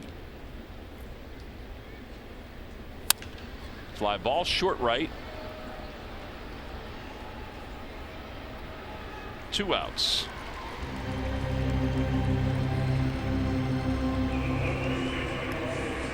And Carlos Santana will be the hitter. Well, so far we haven't struck out this inning, Tom, so baby steps. Adjustments are being made. But you know, that's the thing. You know, everyone looks at match. Oh, we should win this game. Oh, we should win this. Yeah, Chen's pitching great. You know, he's not. You know, besides that 2nd inning, you know, he hasn't thrown many pitches over the center of the plate. No, I would agree with you on that. And a lot of movement too. This is the way he looked when he was with the Orioles the year he won 16 games. And in some ways, that's what got him the contract. Yes, indeed. I mean, he didn't pitch well the next year, but some folks thought it was in him with a change of environment. 16 wins, 11 wins in 2015. He's kind of moved around a lot. He had the same ERA, though. Then signed with the Marlins before the 16 season.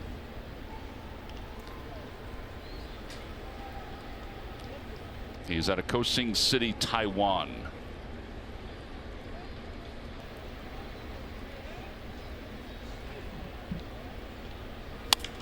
There's a looper out to right field, and Anderson is in. He dives. He can't get it. It'll be a base hit for Santana. First hit for the Phillies since the 3rd. Ends a streak of 10 straight.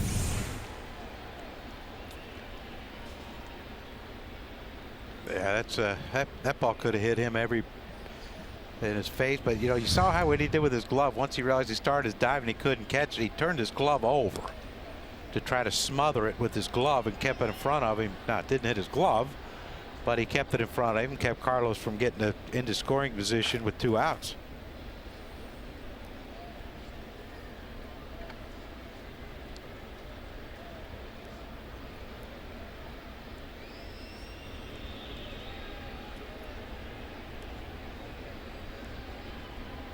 Kingery has singled and scored. He's also struck out.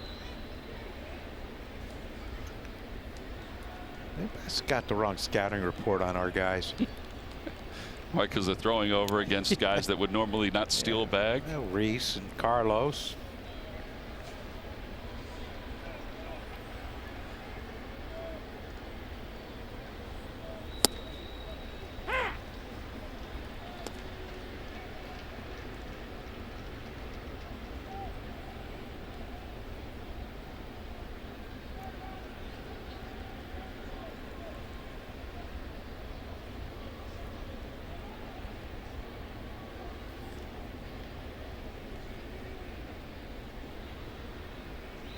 Outside, 1-1.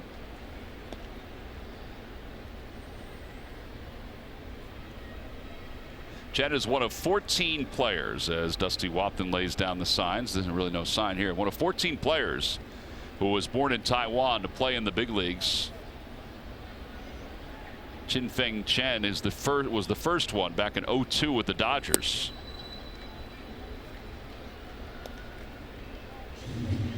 He only played in 19 games in parts of 4 years as an outfielder.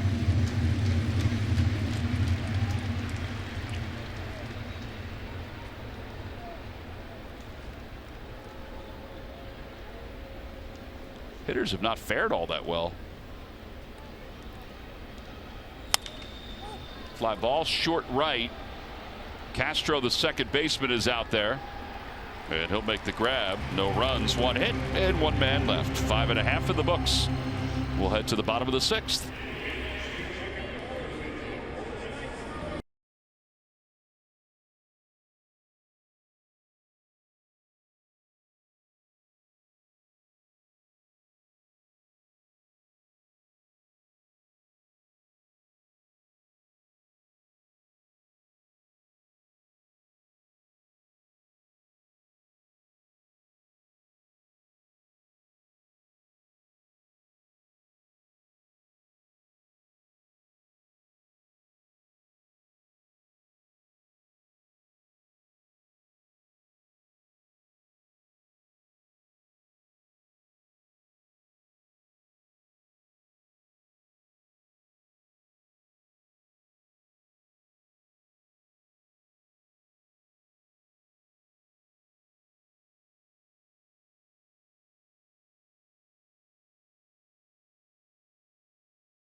Your local Del Valle Honda dealer. Visit DelValleHondaDealers.com. And by Jefferson Health. Call 800-JEF-NOW or visit JeffersonHealth.org. Well, it's turned out to be a nice night in South Florida. Phillies arrived at their hotel at about 2:30 this morning for the series. Odubel comes in to play center. Moving from center to right is Altair as we move to the bottom of the 6th inning.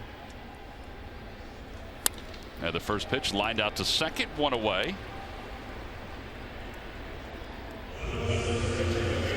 No traffic.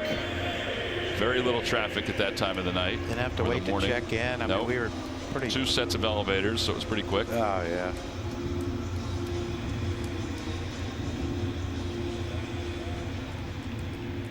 capitalize on the fruit that they had outside?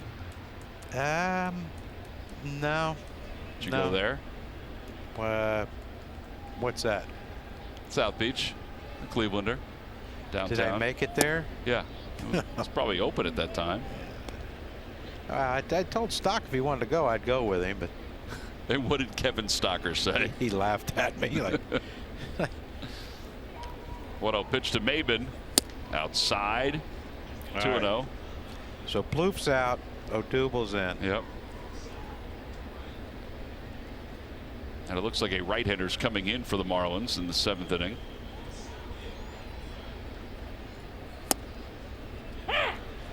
So you're Man, gonna his take, ball is moving. Yeah, I mean this is vintage right here. I mean this is and look, we say what you want but you know the last time he faced these guys they hit him around pretty good down here. Mm-hmm. And you know you don't become a great pitcher in your one of the better pitchers of your era, as Jake has been over the last handful of years, without some redemption in you. Yeah, 6 earned runs in 3 2/3 than when he was down here last time facing the Marlins. And there's ball 4. So Maben walks. Second walk issued by Arrieta. MLB.TV is now available at a lower price for $82.99. Watch every out-of-market regular season game live or on demand. Your subscription includes MLB At Bat Premium, allowing you to watch live baseball on your favorite supported devices. Blackout and other restrictions apply. Visit MLB.TV to take advantage of this special offer. All right, so Dietrich will pinch hit. 2 for 12 as a pinch hitter. Maben was picked off the last time. That was. Did you see that throw over? I saw there wasn't much on it. No, I think it looked like Jake got stuck. Like he got his cleat stuck, and luckily followed through with it, or else, we have a box situation. Well, he did wind up down on the grass by the time he was finished. So. Yeah, he got stuck. Yeah, it looked like his left foot when he went to plant, it didn't spin for him.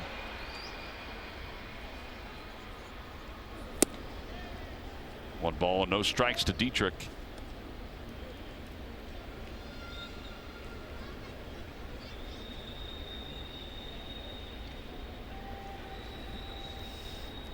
One for 7 against Arrieta.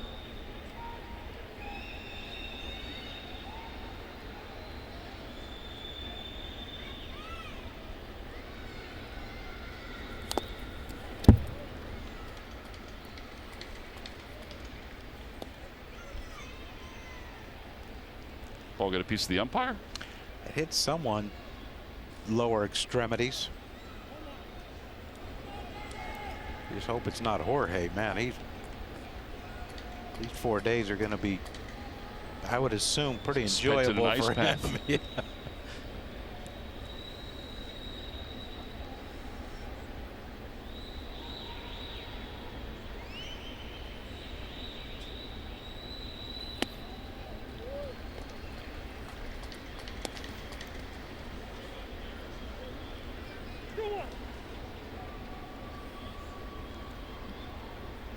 Starwood Castro on deck.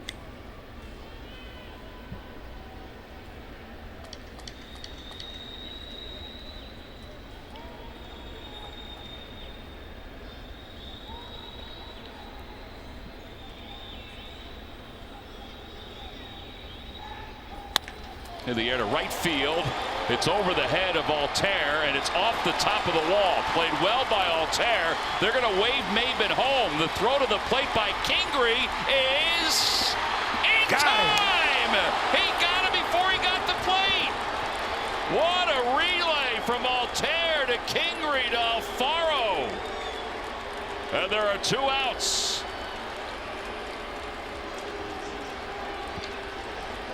That all starts with Altair and the way he played that ball off the wall. Yeah, he played it perfectly off the wall and made a great relay throw. They're still going to look at it, I think. I mean, you see Alfaro, he does give Maben the lane. Right there, he's got him. Yeah, he got him. Or did he? Well, at least that's the thought. They are not going to challenge. It all begins with Altair. Let's break it down from the beginning of the inning.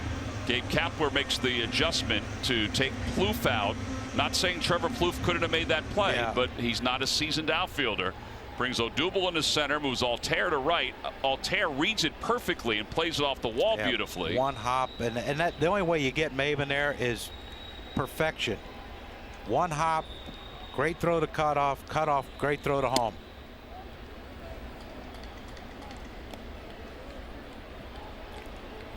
You got to love that too. A guy struggling offensively. He hits a double, drives in the only run of the game. And now, you know, we talked about numerous times with Jake pitching, defense hasn't always been strong behind him. And they just picked him up right there. Yeah, all the unearned runs that have scored. I mean, look at that throw. Right there, he got him on the calf. Well, he did because he tripped Maven up.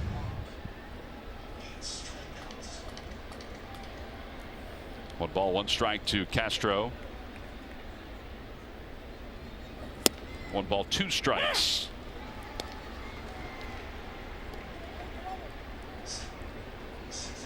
Well, he's had success on Starlin Castro too. First at bat, a little jam shot blooper to Kingery at short, and then the next at bat he jammed him again and got a grounder to short. See if they try to come back in here. Down and away.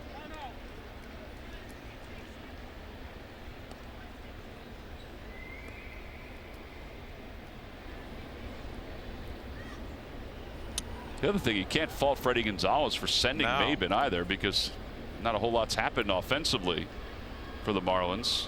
And as John said, it took two clean throws. Yeah, they don't execute that perfectly. It's a tie game.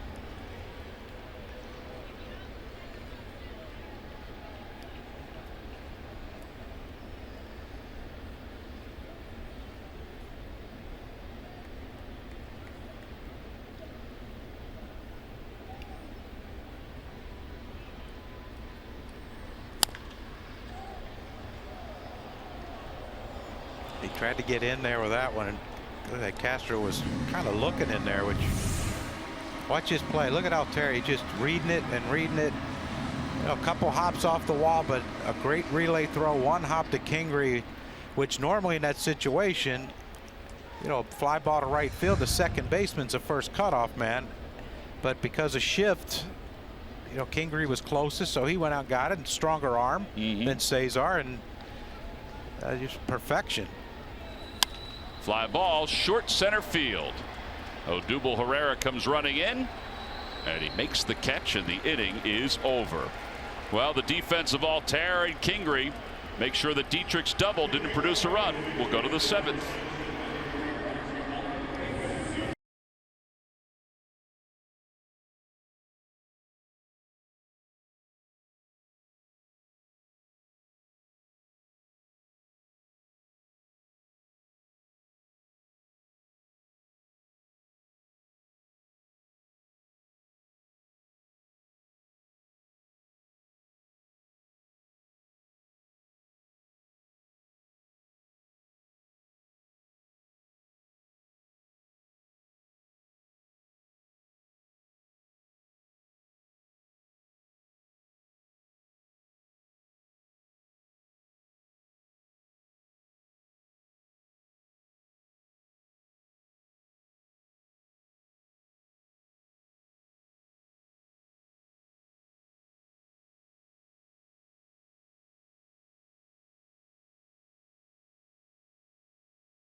Well, Jake Arrieta has been on point tonight for the Phils. He's got a couple double play balls. In fact, he has 18 double plays this year before the All-Star break. That matches Jim Cott for the most before the break, or the last guy to have this many before the break.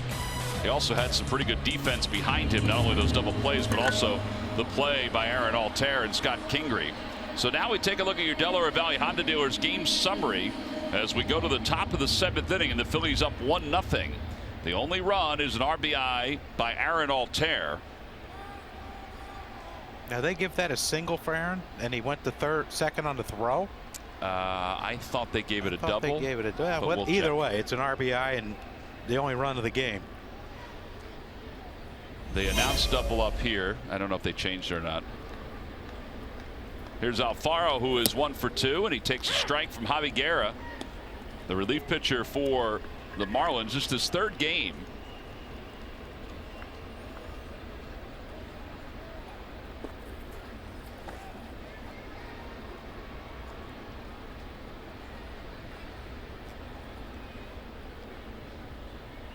Outside, 1 ball and 1 strike.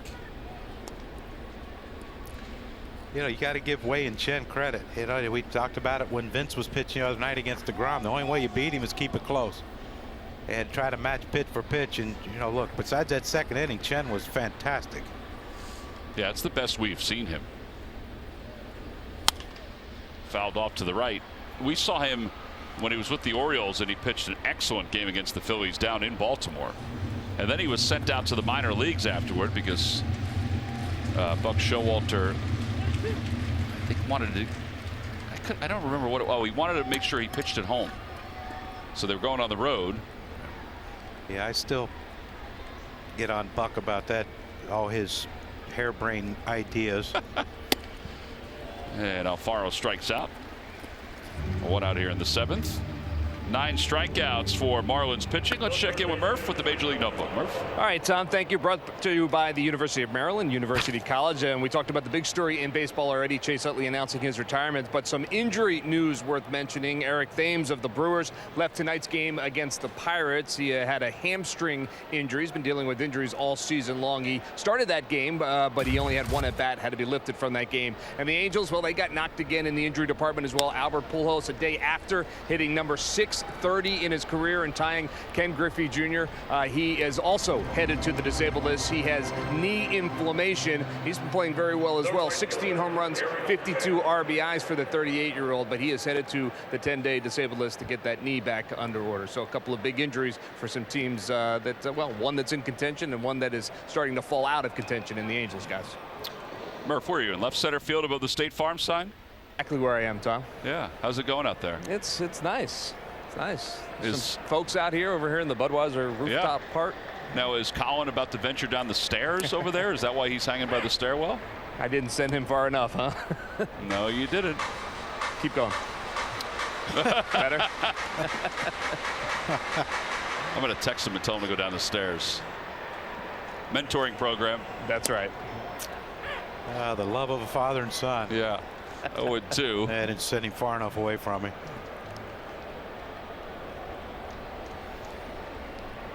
Altair had the RBI his first time up. The strikeout his last time. Just a bit high. 1-2. So getting back to Buck. Yeah. So Mariano Rivera's first big league start was against the White Sox team I was playing on. And he waited for a day game, specifically for a day game in Comiskey, because he theorized that a tall righty that throws straight over the top, because the hitter's eye could get a little shiny in the daytime, it would be tougher for us to pick up his pitches. And he was only intending on pitching him like maybe 4 innings. He ended up pitching, I forget however many, but it was a lot more than 4. And we didn't really do too well against him, Tom. Well, let's check it out here. His first major league start, he went 8 innings. Is that in Comiskey? Yeah, not his first major league start, but it was his best major league start. His first year. Altair strikes out, and another 1-2-3 inning for the Marlins pitchers. It is time to stretch. 8 innings, 11 strikeouts, by the way, for Mariano Rivera in that game.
Phillies.com. Go to the fan section for all the information.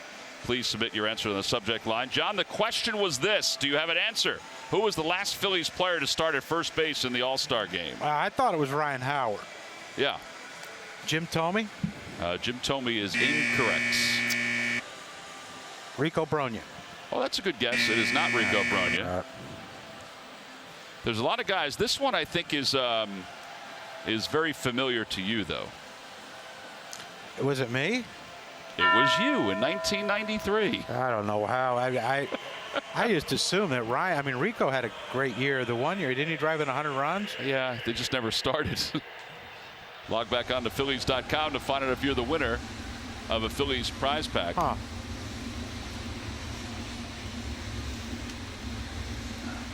That's the one in Baltimore, right? Yeah. Yeah, I would just assume that. I just assumed that Ryan, with the great years he had early in his career, and yeah, you know, I would have thought that too. The fact that the Phillies were so good then that he would have. Yeah, I would have thought that too. He would have gotten one. I mean, without looking at the lineups and everything like that. Well, who was playing first base back then? What, when Ryan Howard was? Yeah. Pujols. That's who it was. That had to be him. Yeah. He always won the fan vote. He was pretty good. He was. He's on the disabled list. Murph just told us that in the yeah. Major But he was League still notebook. pretty good. Yeah. I'd have just thought someone else done it. Ground ball to shortstop. Anderson has thrown every single anger word out on his 3 ground balls tonight.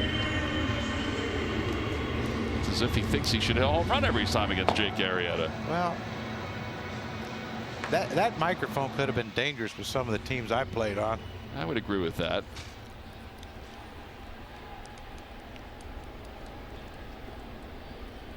Do they, like Major League Baseball, like warn the players, hey, look, we have microphones down there now? And I think it's known, but there's certain parks, like this park, it's close between the seats and home plate. As Real Muto fouls it back, it's 0-1. So, dude, what do you think? You think if someone gets on, do you think Kapler brings in a reliever to pitch to Bohr? I don't. Well, yeah, maybe. I don't think so, though. Bohr is singled and walked, so. But he's only, I guess it doesn't matter what his pitch count is because he's just moving. I mean, he's just humming along here.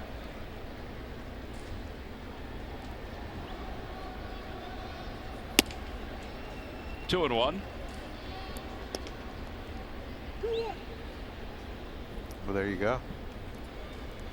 Pretty loud. I don't think you need to say 2-1. Just let the umpire do it. Save your voice.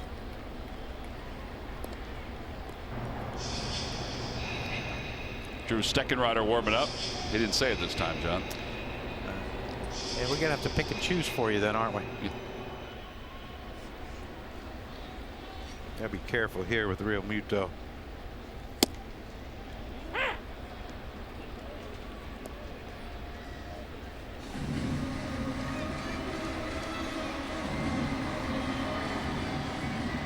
It's one of the few players now they defense is just straight up all around. I think it says a lot for the kind of hitter he's become. Well, that's why he's hitting over 300, I would imagine. I mean, Cesar and Carlos are a little bit shifted to the pull side, but you know, Franco, Kingery, the outfield, I mean, Odubel's directly straight away.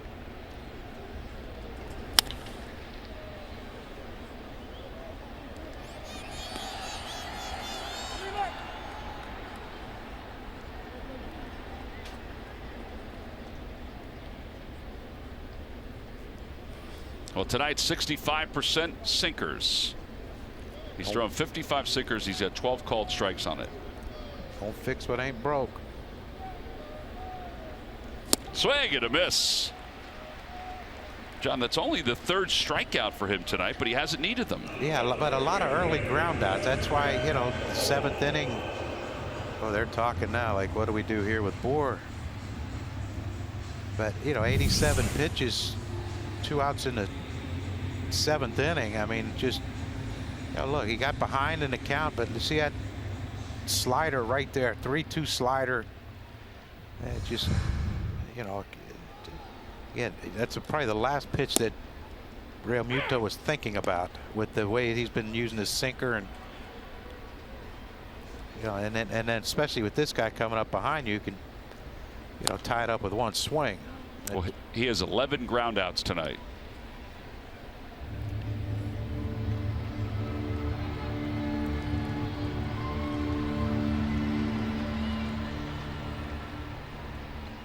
They play bore to pull, not a surprise.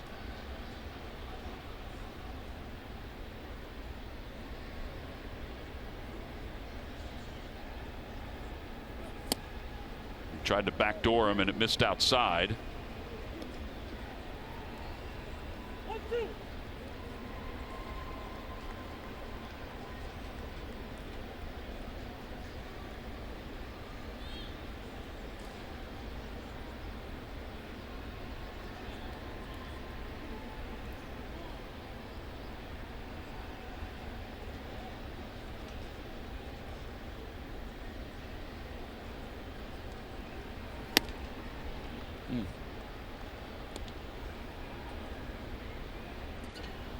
Oh, that hurt. That was wow.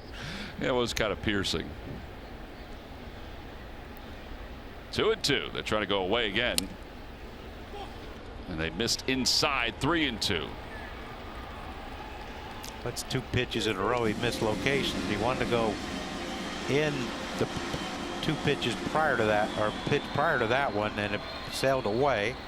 And that one they wanted to go away, and it came in. So this is where that sinker comes into play really well. Oh, backdoor. He tried it again. Wow. Oh, that just missed. That looked like it was right there. I think the last 3 pitches were all close that the home plate umpire did not give him. Take a look at pitch casts. Yeah, they look like they're all out. Yeah, that broke around.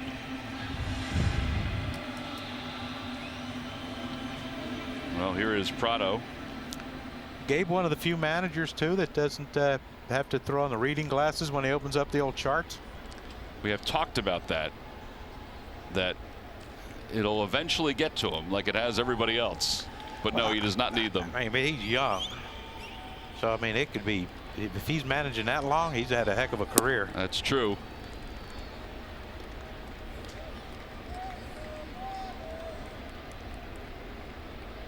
Trying to get Aaron's attention out in right field to back up.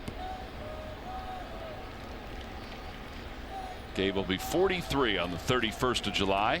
Gosh. Out to right field and right at Aaron Altair.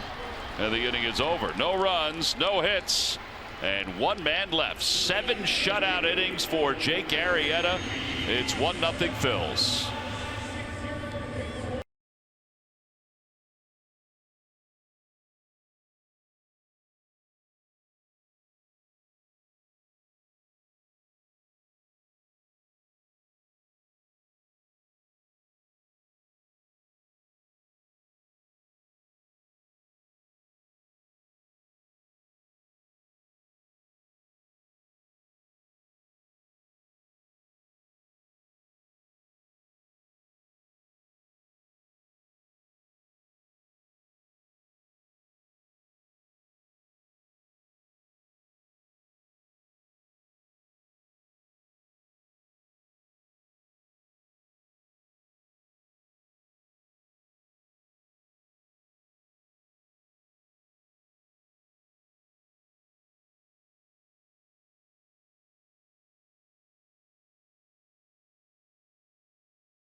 Phillies baseball is brought to you by Nissan. Shop ChooseNissan.com. And by Geico. 15 minutes could save you 15% or more. on car insurance. Phillies lead at 1-0 thanks to an RBI double by Aaron Altair in the second inning. And also this defensive play by Altair. It's part of our Hyundai defensive play of the game. Yeah, an unbelievable play with a speedy Cameron Maven on first base. The ball hit off the wall by Dietrich. Aaron played it perfectly. Great throw to Kingery. Kingery with a just, if that throw's not one hop perfect to Jorge Alfaro, this is a tie game. But instead, no, they executed it perfectly, and that was our Hyundai defensive play of the game, brought to you by your local Hyundai dealers. And I'm sure Jake is trying to lobby to stay in the game, but too late now because Nick's already been announced. And yeah, I'm a little surprised. I thought maybe they'd let him go back out there and pitch the 8th inning. As Williams waves at the next pitch, it's 1 ball, 1 strike. He finished with 95 pitches, John. He had 7 swinging strikes and 15 called strikes. He maxed out at 94.4 miles an hour, which is fairly hefty for him. Just an overall solid performance by Arrieta. Outside 2-1.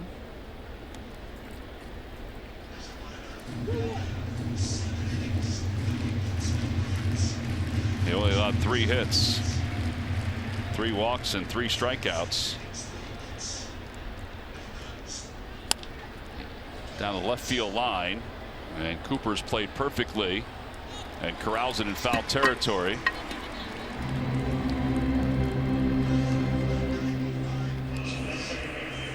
Well, as you said, little different outing tonight than on the 30th of April.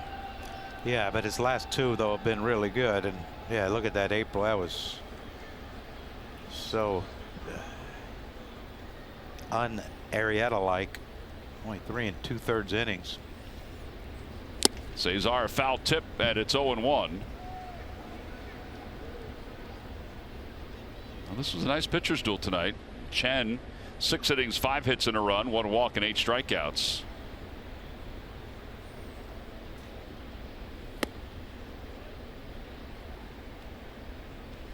Victor Arano warming up in the bullpen. Sir Anthony available? I think he is.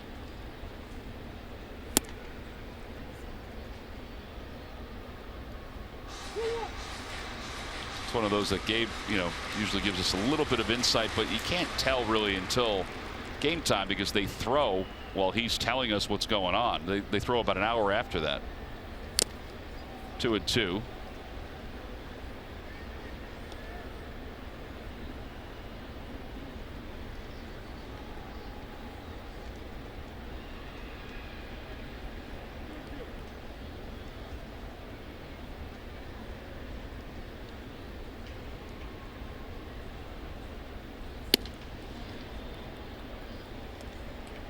See Cesar get on base and steal one. Try to get an insurance run, man. It's to make it tough on the bullpen when you make one mistake and the game could be tied.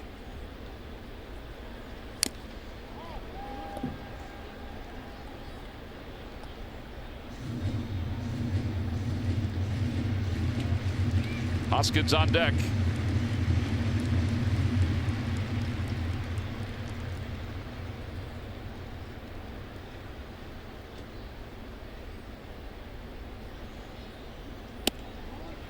Way. And Cesar does draw a walk. That is the first walk of the night for Cesar. Only the second walk tonight for the Phillies.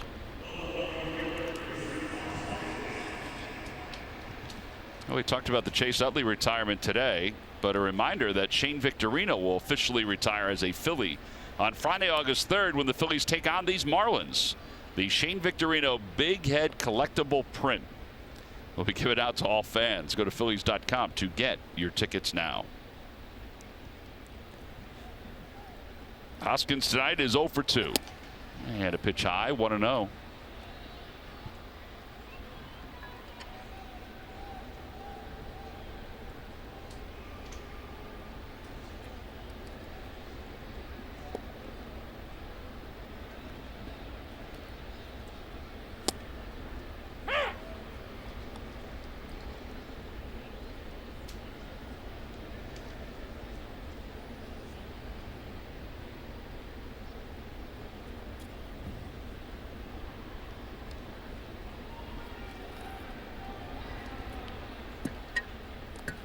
Pretty casual throw over.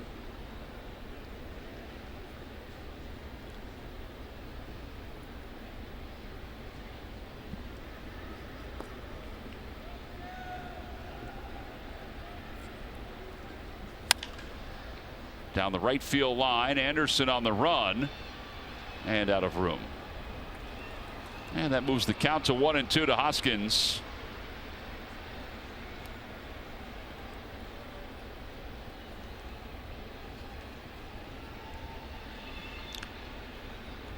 Yeah, Cesar ain't running yet, has he? Not running. I mean, to his Real Muto has a good pop time. Real Muto's has the best percentage in throwing runners out this year. Don't mean you can't do it, Tom. No, I agree with that.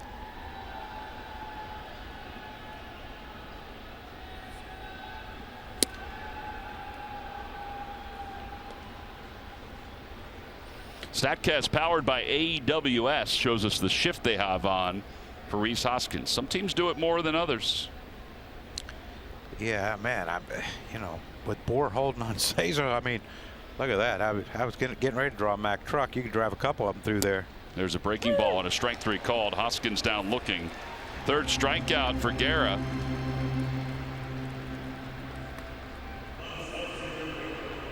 And the Phillies have been struck out 11 times tonight.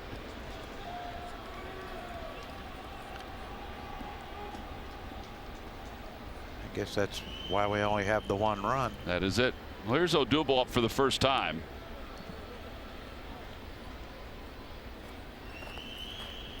After getting some hitting advice from the guy in the first row he was chatting with in the first inning, he should be locked in and ready to go.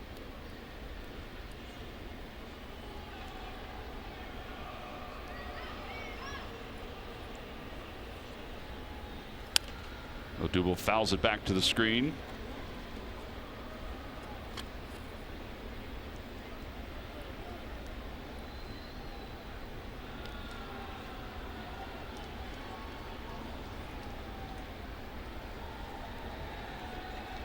Odubel on the year hitting .277 with 16 home runs, 52 runs batted in.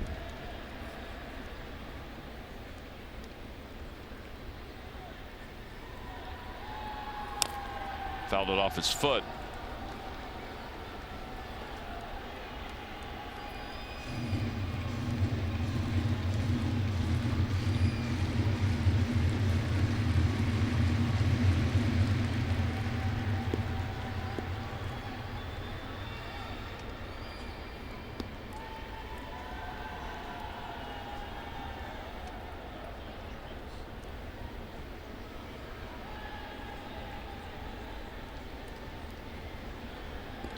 Cesar back easily. I mean, I'm with you, John, on that. I know you don't want to give up an out, but Real Muto's not going to throw somebody out every time. No, I don't think there's ever been a catcher that's done that. Who's an everyday catcher, right? 100%. Yeah. Be some sort of record, I'm sure. 0-2 fouled away, and Odubel stays alive.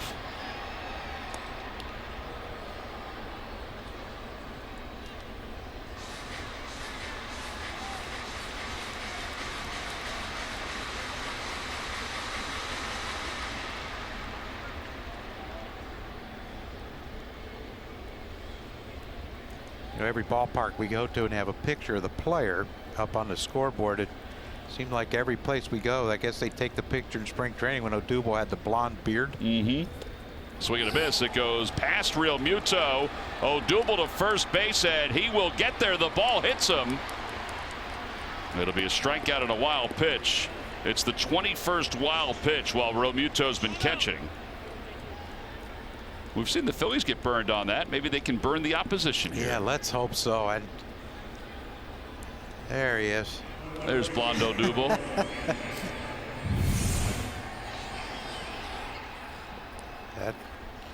We've seen that a lot too. The 5-hole getting exposed by some of these catchers. Yeah.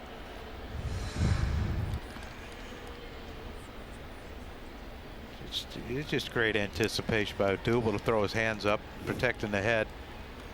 It has the helmet on it. And late, 2 outs. They made a mistake. Capitalize, Carlos. Takes high, and it's 1-0.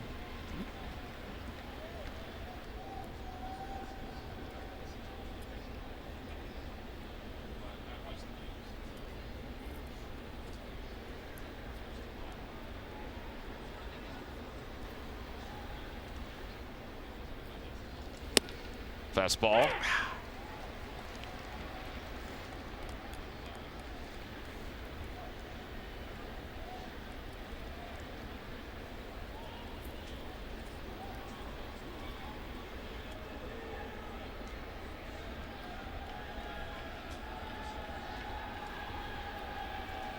Outside, 2-1.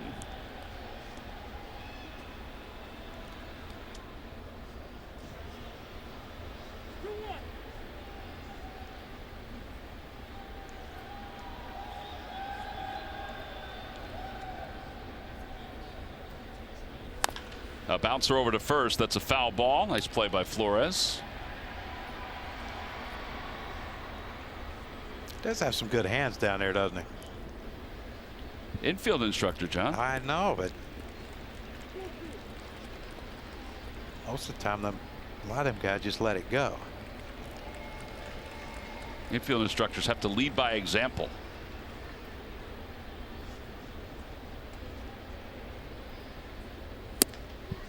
Three balls, 2 strikes. The runners will be off. Well, then perhaps he should take a glove out there. This helps too.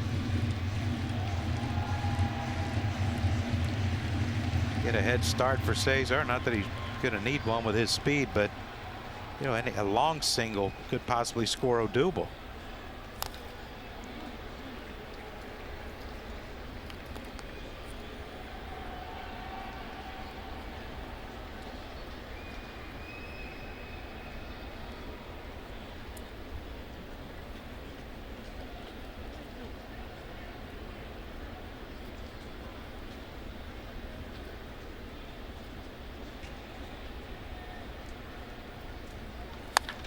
That one's pulled, and what a pick by Justin Bohr, and he'll go to the bag himself, and the inning is over. Man, he just robbed the Phillies of at least 1 run and a much longer inning. The big man moving pretty well over at first base. Watch it from this angle. I mean, that ball was scorched, and then he took it to the bag unassisted to wrap up the top of the 8th.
Series at Citizens Bank Park Tuesday, August 14th at 7:05. Wednesday the 15th also at 7:05. You can get your tickets by going to Phillies.com. Phillies lead at 1-0 as we go to the bottom of the 8th inning. They're saying hello to the folks in Westchester and to us It's a family feud. Got some Phils fans and some Marlins fans. I think it's the young lady who's holding the sign. I think it's her birthday, John. Happy birthday. The only reason I think that is because it says birthday queen on the other side, and her little son was holding it over her head a moment ago. It'd be a safe assumption then. Yeah. There it is. Well, happy birthday, and I hope the family can handle the feud. I hope that the birthday girl gets the bragging rights tonight. Well, so far so good. 6 outs, we'll know, won't we? Yes, we will. So Victor Arano is the new pitcher. He'll take over for Arrieta, who goes 7 innings, 3 hits, 11 groundouts tonight for Arrieta. Garrett Cooper, JT Riddle, Cameron Maben. Check swing. Did he go? Yes, says Eric Cooper, and it's 1-1.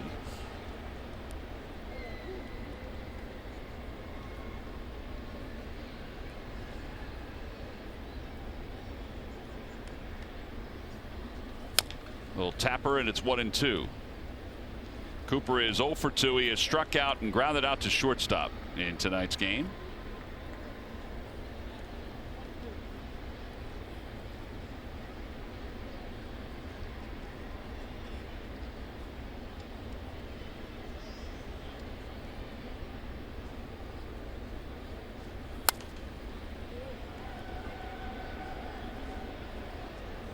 By the way, speaking of birthdays, we have to wish a very special 100th birthday to Ben Jones of Gladwin, PA. Our buddy Bill Giles asked us to wish him a happy birthday on his behalf. Huge Phillies fan. So happy birthday, Mr. Jones. And I also got to tell Bill Giles, if he's watching, that you owe him a phone call? I owe him a phone call. I'm supposed to call him 2 weeks ago, and I keep forgetting. Johnny. I know, and Uncle Bill doesn't like that. 2-2 is hit in the air to right center field. We got a guy there, Tommy. Yep, Aaron Altair. 1 out. Murph, what do you got, buddy? Where are you? Well, I'm down the right field line, and well, what I have is some information about a very special guest that has joined the Phils for the next couple of days. Gabe Kapler telling reporters before the game that Brad Lidge is in town and is going to spend a couple of days with the team and talking some of the pitchers, really talking to all the players. But he said he really wanted him to go talk to some of the guys in the bullpen and just relay some of the stories of what it was like 10 years ago when the Phillies won, of course, in 2008, and Brad Lidge was perfect that season. And Jim Salisbury, I thought, asked a very interesting question of Gabe. He said, if you could tell Brad to give those guys one piece of information, what would it be? And he said, well, I would like him to kind of tell them what it is like to be the last guy on the biggest stage with everything on the line in the highest leverage situation and be able to focus and get that final out. Because Brad, as we know, was able to do that. And really, throughout that entire season in those high leverage situations, was able to do it each and every time. He said, that's what I want our guys to learn from Brad Lidge and to hear about. And Brad is obviously a very positive guy, which kind of fits right into what the mold of the coaching staff here. So it'll be interesting. We're going to talk to Brad tomorrow on the air at some point during the game, but he is here for the weekend and going to spend some time with the players. One of the best people you'll meet in this game, Brad Lidge. Yeah, I never got the privilege of playing against him or with him, but every time I've been around him, he is class personified. Yep. 2 balls and 1 strike to JT Riddle. There's Colin. We found him. Not too far away from Murph. We look at for him throughout the weekend. Over to the right side. Cesar's up with it. There are 2 outs. The center fielder. Murph thought he could hide him. We found him, though. We got eyes everywhere.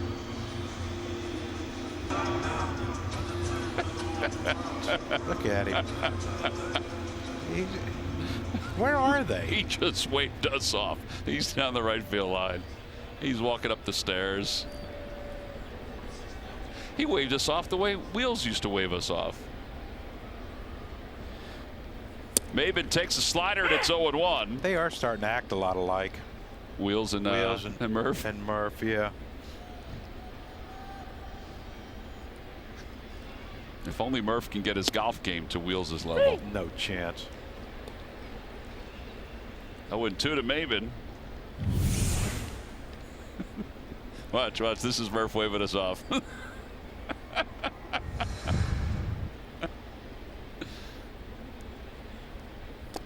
In the dirt, 1-2.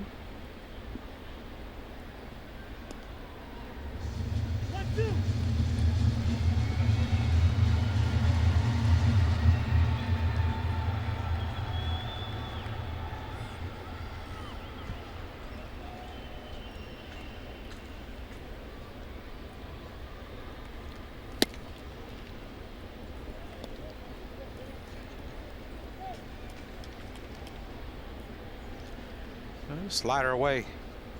It's his best pitch. Yeah, get him right here. Don't want to go 3-2.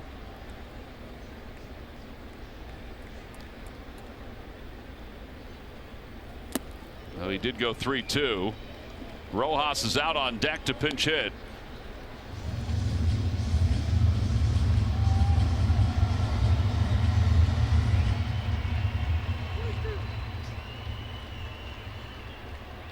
You can go slider again and get him.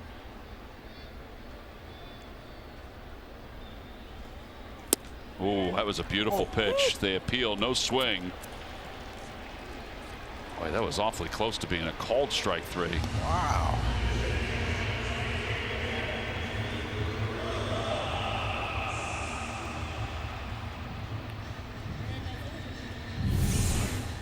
Take a look at pitch cast. Yeah, it's off the plate. It is a nasty pitch. Yeah, it is. That's I was more surprised that Maven could lay off of it, but I guess he's pretty smart. If you can't hit it, why swing at it? If they call it a strike, what's the difference? Yeah, what are you going to do? Well, now Rojas. Rojas does have 7 home runs this year, 32 runs batted in.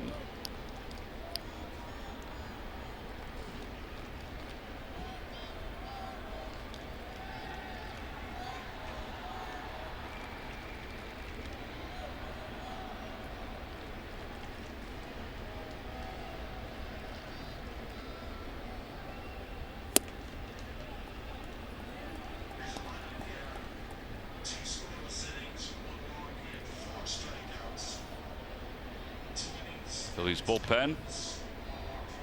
Sir Anthony is behind Adebry Ramos.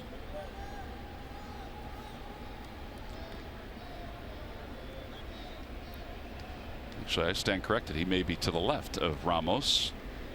1-0 pitch on the inside corner, 1-1.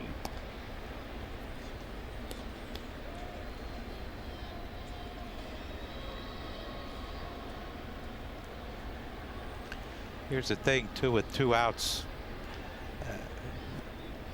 unless they want to put Rojas at short to keep him in the game. But yeah, it's tough to steal. You lose you're going to lose a player. Well, and you also know the weapon behind home plate. Yeah, but I'm just saying, if he, you know what, I'm going to try to get a scoring position because we haven't strung together many hits. Yeah, and he does get thrown out, then you could lose Rojas without having him completed this at bat.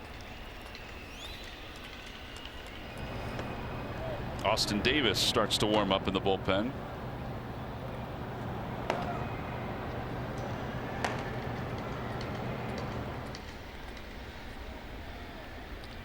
One ball, 2 strikes to Rojas. Swing and a miss. He got him on the slider. No runs, 1 hit, and 1 man left for the Marlins.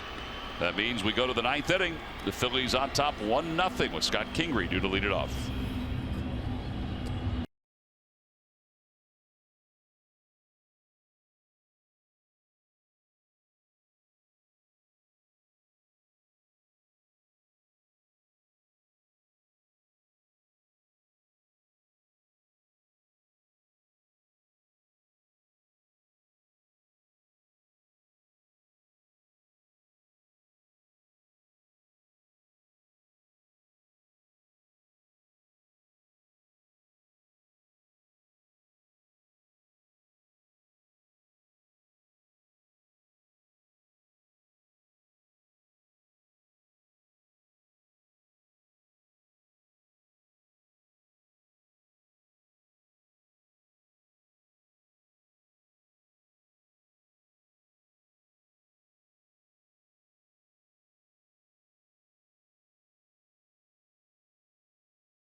July 27th, Billy Joel returns to play his 5th consecutive summer at the ballpark. Saturday, the 28th, it's the Eagles' 2018 North American Tour, which will feature James Taylor and his all-star band.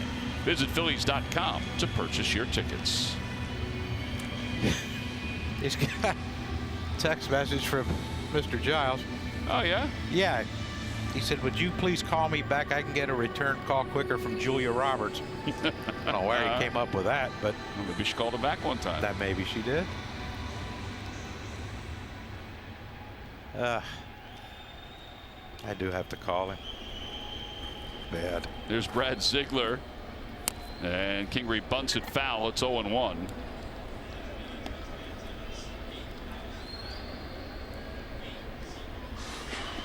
Ziegler, the veteran right-hander.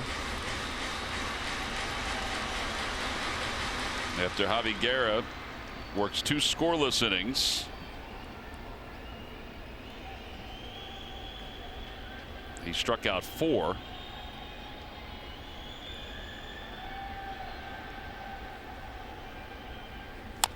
Back to the mound. And Ziegler flips it overhand. 1-3 of the put out, 1 away.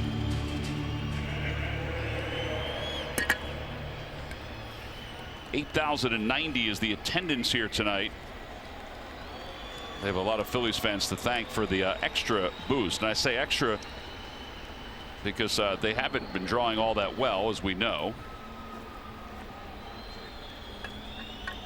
And they had a low crowd on Wednesday before the off day.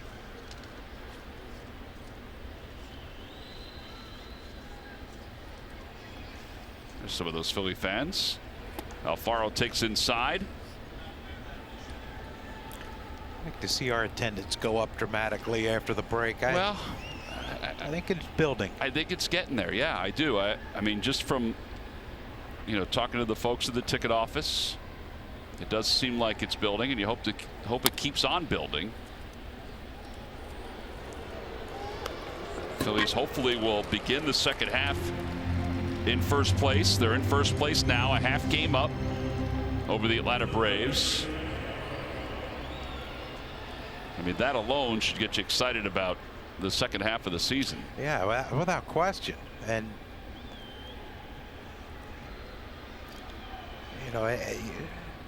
with the way our starting pitching was, if Nick can continue building on what he did yesterday in Baltimore, and Vince can continue, Aaron and Jake stay how they are, and Eflin, there's no reason why this team can't be in this race till the end. And think about it for a second. Let's say it's division or whatever. Division. They win the division, so they play best of 5 against whoever. Yep. Right. You can go in there and you can set your rotation with Nola and Arrieta and Eflin, and that ball's hit well deep to left field, and a little bit of insurance for the Phils. A solo home run, and it's a 2-0 game. A moment before that, I was wondering if his shoulder was bothering him. Set him up. 13 home runs now for Franco.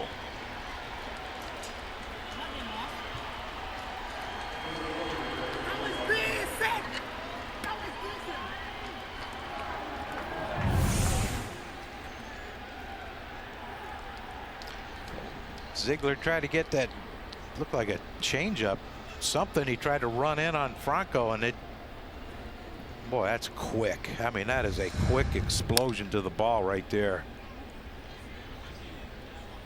Well, it's 2-0, yeah. A little bit of breathing room. Just a little bit.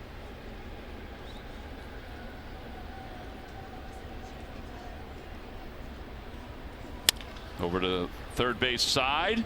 Sweeping in is Riddle, and Altair just runs too well. That'll be a base hit for Aaron. It's his second hit of the night.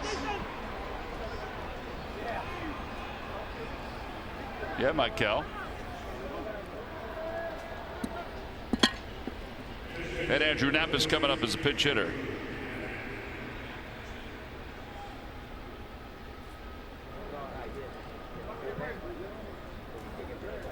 I think the other thing that's surprising, John, is and maybe it's just getting used to it, that the Phillies have played this entire year, with maybe the exception of 1 or 2 games, with only 4 bench players. Yeah. And they've managed it. There haven't been any issues. I mean, you know, maybe we were getting to the point where there might have been an issue in a couple of games. Well, and you know, Gabe's rolled the dice a couple times, taking chances with Knapp. You know, the walk-off in, what, the 12th inning the other day at home? Was that the 12th? Or whatever it was, they were out of players, not of pitchers. Oh, yeah. You know, with our, you know, one of our best relievers on the shelf, and Pedro Florimon, I mean. Who was out throwing again today, which was a good sign. Yeah, I hope he gets back. He's been walking around with a new haircut. And a liner into right field, a base hit. Altair will at least get to third on this one. Knapp on his way to second, and then puts the brakes on, and now they've got him picked off. And the inning is over. Well, Andrew getting a little feisty again. A little over-aggressive. But the Phillies did get the insurance run with a home run by Maikel Franco. Into the seats in left field. That's a long one. We'll head to the bottom of the 9th with the Phillies on top, 2-0.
On NBC 10, First Alert Weather. Steve, Crystal, Glenn, Tammy, Bill, and Brittany rated most accurate for your neighborhood for the 3rd year in a row. Folks in the Cleveland are enjoying a nice night at the ballpark. Phillies fans are enjoying a 2-0 lead. And Pat Neshek is on to try to close it out for the Phils. There's your answer as far as Sir Anthony goes. Neshek has 8 career saves. He just doesn't usually pitch in the 9th inning. But just tell him it's try to convince him it's only the 6th or 7th. Seems to have been pretty good in those roles the last few years, huh? Yeah. And you know, Gabe he wants these guys to be interchangeable.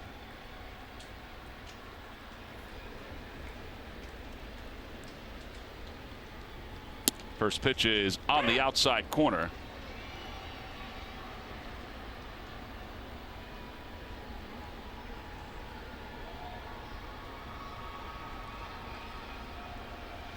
Starlin Castro is 0 for 3. He's lined out, grounded out, and flied out.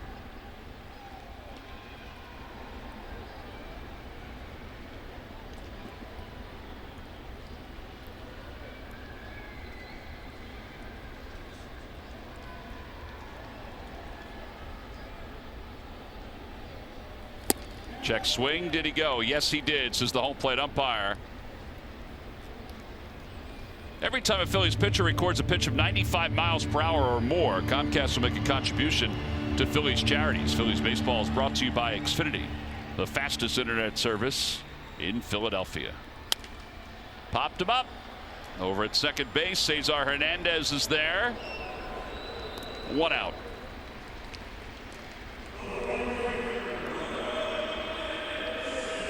That's huge right there, baby. Get that first one. Yeah, he and Real Muto are their most accomplished hitters. I mean, Anderson's having a great year, but he's still young. Morgan is up in case they get to Bohr, I think. Wow, you would have to think, yes.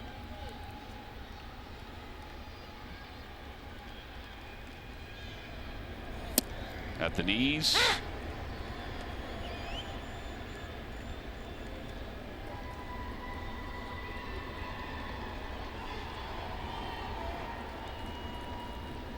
Let's hope we just don't see Mr. Bohr.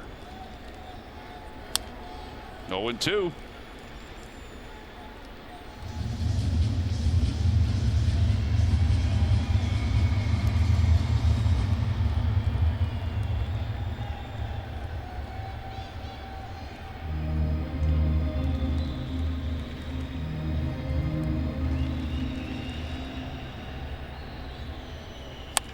Reaches out and pokes it to right, and Altair is there fighting the lights. 2 outs. You're truly fighting the lights.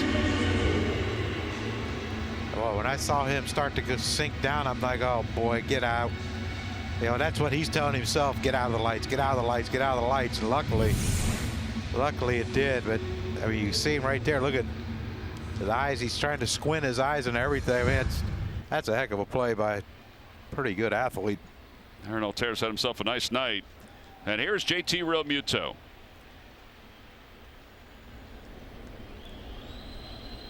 And he takes a strike, 0-1.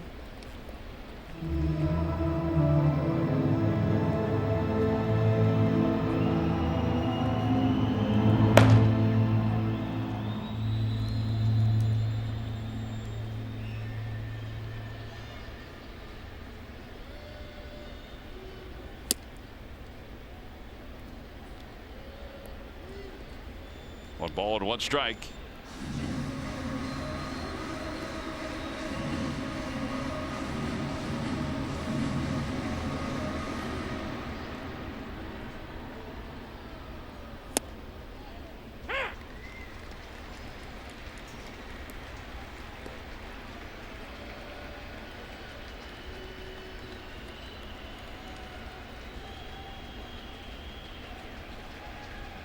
Now the 1-2 pitch down the right field line, foul.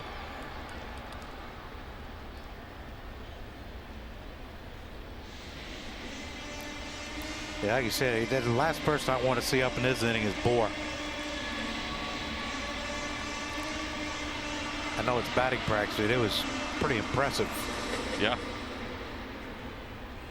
Some of the, I mean, he had 5 in a row up in the second deck out there. 1-2 pitch. 2-2.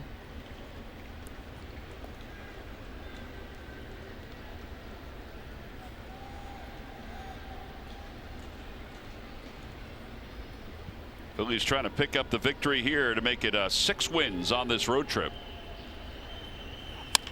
Out to center field, right into Odubel Herrera, and the ball game is over.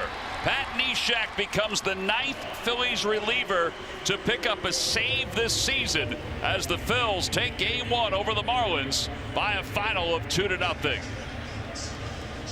Well, what a pitching performance tonight by Jake Arrieta. He goes 7 innings, 3 hits, and 3 strikeouts. 3 pitchers combined for the shutout in tonight's ball game. And the save for Neshek, the 9th of his career.